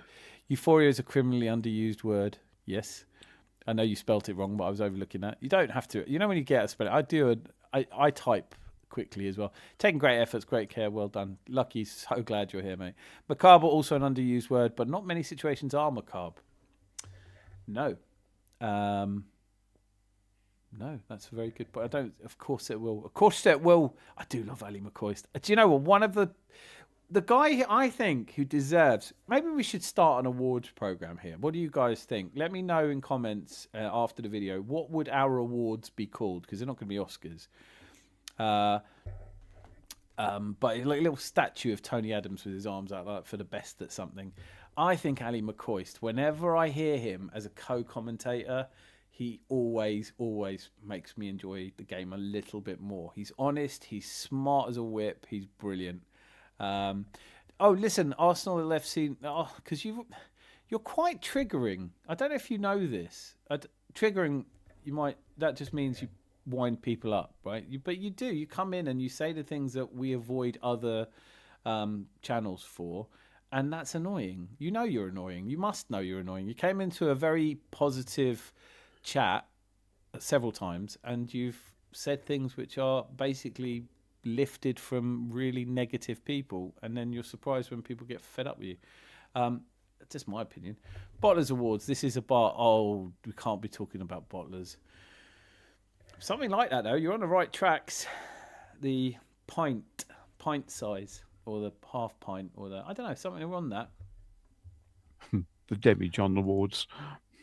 The Demi-John Awards, yeah. The Methuselahs. What... I'd like to do that because I do want. There are people I'd like to shout out. I'm always banging on about how much I think Deluded Goon is brilliant. I'm only annoying when annoyed. It's my opinion too, Dan. What's your opinion? What's your opinion? I've lost this. The comment was removed. Arsenal FC. Everyone is welcome here, but no, don't bait regulars. Yeah, don't. Just shut up for a bit. Dan, surely don't like Here TalkSport. Yeah, but I do. There are people. I like Simon Jordan. I like listening to him. I don't always agree with him. I listen to Jamie O'Hara. I do. Yeah, it will surprise me as much as anyone to find out that the most watched YouTube channel for me was TalkSport. I'm obviously seriously bad at choosing what to watch, but I ain't gonna live forever. It's my life, take it or leave it. Right. I'm just going to live while I'm alive. Is that Bon Jovi we're doing here? It's my life. Okay, Rosie's in this. We might have a Bon Jovi session then. Listen, had you finished wrapping up your ideas? No, all I said was it's been emotional, but not enough to cry. That's plenty. Don't feel Yeah. the urge to. Would you like a little longer? But the people in the chat have been truly monumental this time, and not much of them were the mental bit, which is quite nice. It is because we're going to Wembley. We're going to Wembley, que sera, sera. Do you know what it is? I absolutely adore the chats here. Like, they're always uplifting, always passionate, always informative, interesting, but above all, bloody good sense of humour out of this lot. And that's what I love most about football. For me, football was all about banter and having a laugh and not taking yourself too seriously and not taking anything too seriously. But yeah, I'd second that. Yeah. I even like Boyten Dio, to be honest. He's a good lad. A bit neggy. He's a bit neggy. Yeah. Quad loading. I mean, he's not even contemplating next season. You know, it's all very well winning the quad this season. Any idiot can win the quad this season. What we want is total domination of every league. We want to be top of Serie A. We want to be top of La Liga. We want to be top of the Bundesliga and top of Liga. And if this manager can't deliver it, then sack him and bring in someone who can, and somebody who can fly, and somebody who gives free chocolate to everybody. What do you call 6 then? If it's not a single, double, triple, quad. Sextuple. Is it sextuple? Yeah. So next season's got to be the sextuple loading, isn't it? Well, you can only win the sextuple, which is an actual thing, and it's been done by Barcelona, Bayern Munich, and we stopped it being possible for an English team to do it on 2 occasions. We beat Man United in the Charity Shield.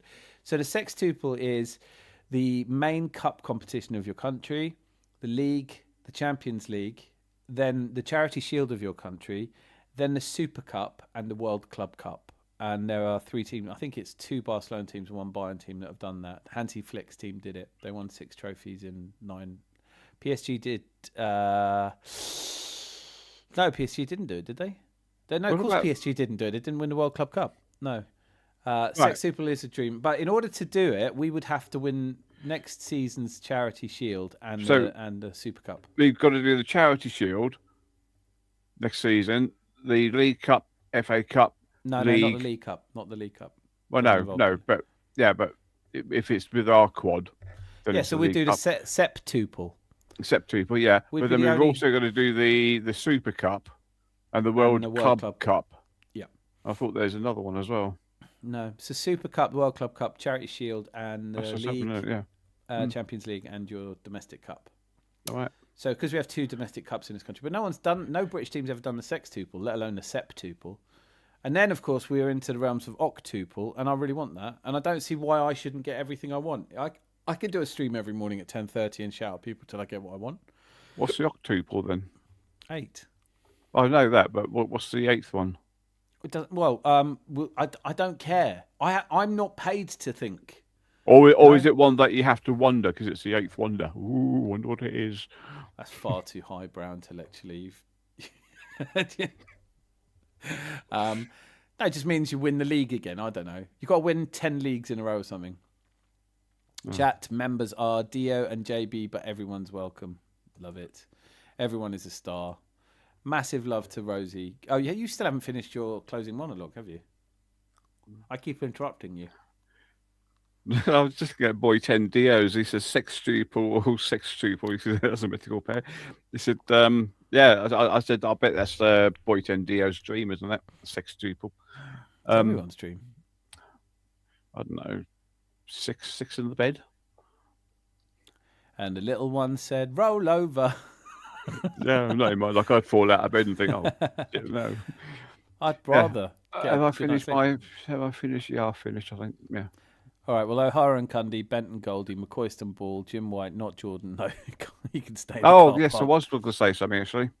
Okay. I've forgotten his name now. John Virgo, R.I.P. Yeah. No, dads. Yeah. I mostly know him from Big Break. Mm. I never watched that much snooker. But yeah, we've lost some people. We've lost some people. Hopefully that kind of sadness helps us to remember that life is precious. I'm just going to rattle through these. I don't even know if there will be sports next season. Hope there is. Yeah, the only thing that I really am worried about now is what if there is some sort of nuclear war or something just before our final game of the season. No, That's lads. They aren't ready for the sextuple talk. They're not. They're not. They're not. They're not. They're not. They're not. They're not. PSG did not do the sextuple.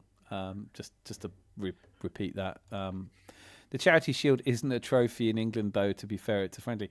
It's fucking. The problem is, it's when you say with so much confidence something you don't know what the fuck you're talking about. That's just to be clear. That's what rattles me. Each of the main leagues has a similar and equivalent trophy. Like in Germany, it's not called the Charity Shield, but there is a shield that it's not always the cup winner and the league winner that play each other, but it's usually the top two teams in the country will play. And that's how you win a sextuple. Otherwise, it would be the quintuple. But it's a sextuple because when Bayern did it, they won their game, the equivalent of Charity Shield. They won the Super Cup and they won the World Club Cup. When Barca did it, same thing. They have the same thing. I can't remember what it's called. It's got an actual name in Real. Anyway, so yes, the sextuple is considered a trophy as part of the sextuple because, to be fair, it is a fucking trophy.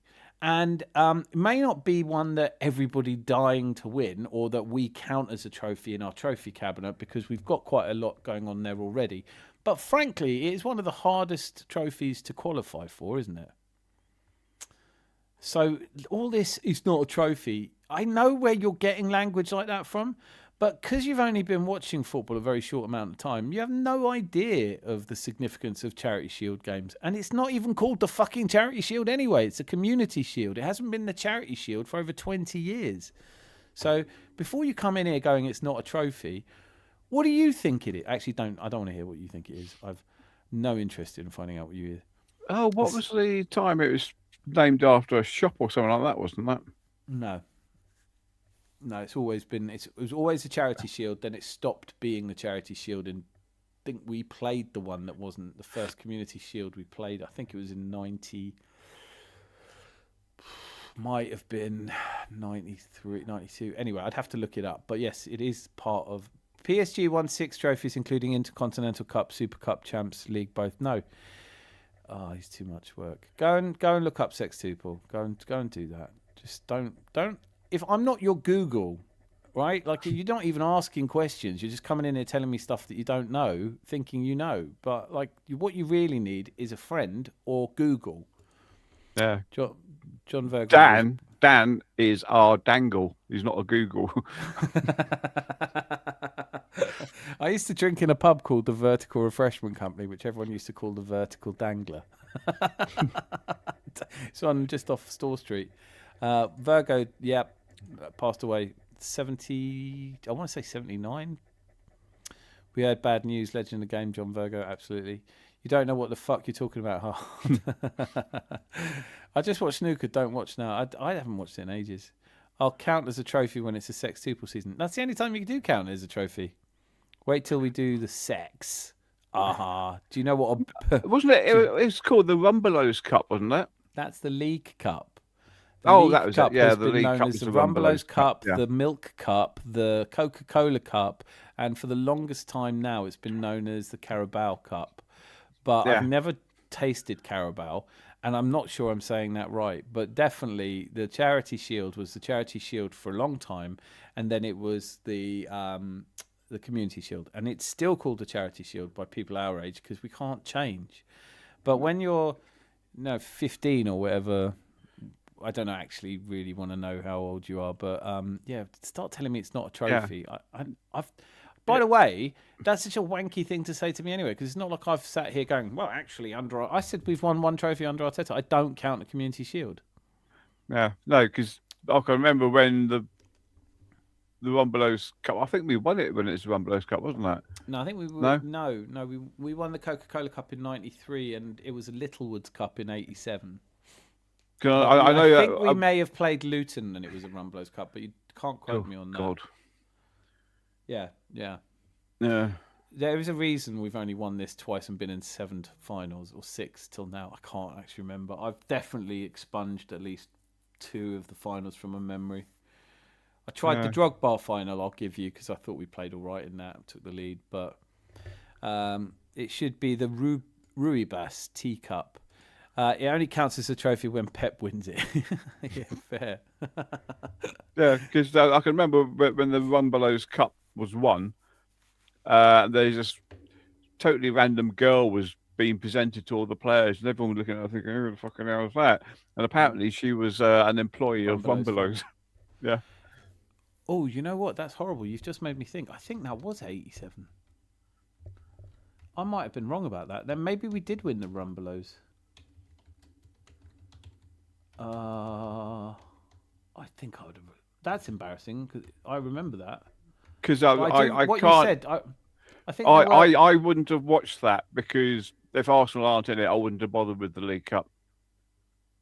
No, it was 1991 was the Rumbelows Cup. So it was the Rumbelows Cup was one season. All right.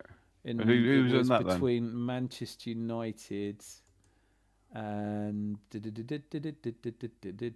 for fuck's sake, Man United and Sheffield Wednesday. Oh, Sheffield Wednesday beat Man United 1-0 in the final. John Sheridan goal. Vaguely remember it, but do you know what? We're in the final of the League Cup now, right? Carabao, whatever you want to call it. So I'm certainly not going to sit here and say I don't value this tournament. I'm really looking forward to the final. I want to get a ticket if I can, etc., etc. But when you say to people, and this doesn't work now because Man City have won it so often, but back in the 90s when people used to go, it's a cup, just like the FA Cup, go, well, name the last 5 winners, and no one ever could. You just go like, well, Aston Villa, I don't know, but it's a brilliant cup. It's a brilliant cup if you could remember who played it. Do you know what I mean? Like no one. It's the time of the season. It's just not as prestigious. And I'm with Philip Randall. We need to bring back the FA Cup status. Whenever, because she was asking what's a boondoggle. Whenever Arsenal FC, not Arteta FC, can we just call him something else? Because that's too long to say anyway. Rumbelows Cup, good times. Rumbelows, good times. Come on. Well, I don't know. For me, the first one I remember was the Milk Cup, which I think that was 85, 86, something like that. Then when we won it in 93, it was already... I think it was a Littlewoods when we won it in 87. But in 93, it was a Coca-Cola Cup. And that starts to sound a bit stupid, doesn't it? But I tell you what doesn't sound stupid. Getting a slightly earlier night than I was expecting to, which is what we're about to do now. Yeah. I don't know what a boondoggle is, Rosie. I will look it up. It sounds like the sort of thing that they'd say in Texas. Maybe Mortlake, Texas will know. If you say it in a Scottish accent, it's very Scottish. Boondoggle. Boondoggle. Doesn't sound Scotch. No. Doesn't sound Scotch. Zanzi, thank you for joining me. Bad Audio Bobby, if you're out there, you're brilliant too. But Zanzi, absolute pleasure to host alongside you. And thank you so much to all of you that make this such an enjoyable thing to do, usually on a Tuesday, tonight on a Wednesday, definitely on a Sunday, but I am absolutely certain we need another one. So whether it's tomorrow night or Friday night or Saturday night. Yeah. All those over there. Yeah. All them. They've been... No, not just one thumbs up, sorry. You get 2 thumbs up. Well, you've got 2 wiggling thumbs. There's something going on there. I can wiggle my thumbs, though. No, I'm glad you can. I just don't know why you're choosing to show off wiggly thumbs. It's a bit... Oh, God, here we go. I can show you a wiggly finger if you Were want. you one of those people that dismissed it in the past because it's beneath us and not a major? What?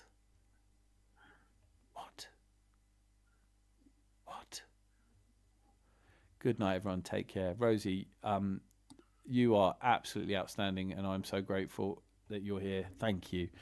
Carabao, they should make new silver for new winners along UEFA Champions League trophy. What the fuck was that comment? I don't know, man. I've never dismissed any cup we've lifted. 1987's League Cup was one of my favourite. Because, first of all, there's no way we should have beaten that Liverpool team. Ian Rush scored first. They'd never lost a final where he scored first. They used to come to... They'd been to 14 finals in 10 years. They'd never lost a game when Ian Rush had scored first. So... Not just a final, to win that game and to have Perry Groves be the Perry Groves. I live in a Perry Groves world. I will not leave that world, by the way. So yeah, no, I've never knocked it. Don't be silly. But I actually know what I'm talking about. So I'm talking about League Cup. Yeah, what do you think I'm talking about? Maybe. Here's some advice I'm going to give you. I know it's going to be like all the other advice you've been given, like shut up and fuck off. But maybe this advice. Take this advice. You got 2 ears, 1 mouth, and you should really be listening twice as much as you're talking. Now, I know that you're actually typing and you have 2 hands, but I'm guessing you type one-handed, so it still applies, all right? But for everybody else that's here that's talking sense, and I'm pointedly not talking about you, Arsenal FC, not Arteta FC. Your very existence has started to piss me off a little bit. But I don't wish you any ill, by the way. I'm not trying to say I wish you harm or anything like that. I just wish you'd shut up. That's all I'm wishing for. Silence. The beautiful sound of you not saying something the rest of us all know is stupid.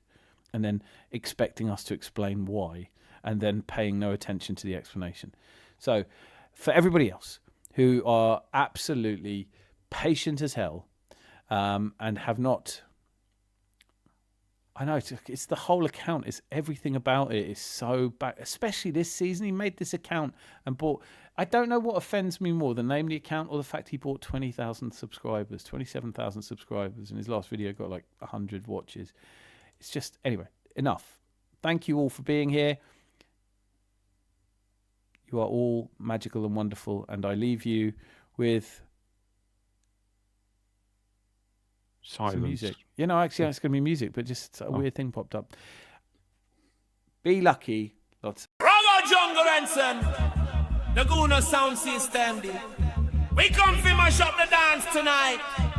Arsenal style, red and white. Get behind the red army. Moving like Ferrari. With the handbrake off. Take it off. With the handbrake off. No stop, no stop. To the cage, the lions are awake. From Highbury's goes to the Emirates gate. Drums like thunder, hearts vibrate. When the cannon boom, it's too late. Take the handbrake.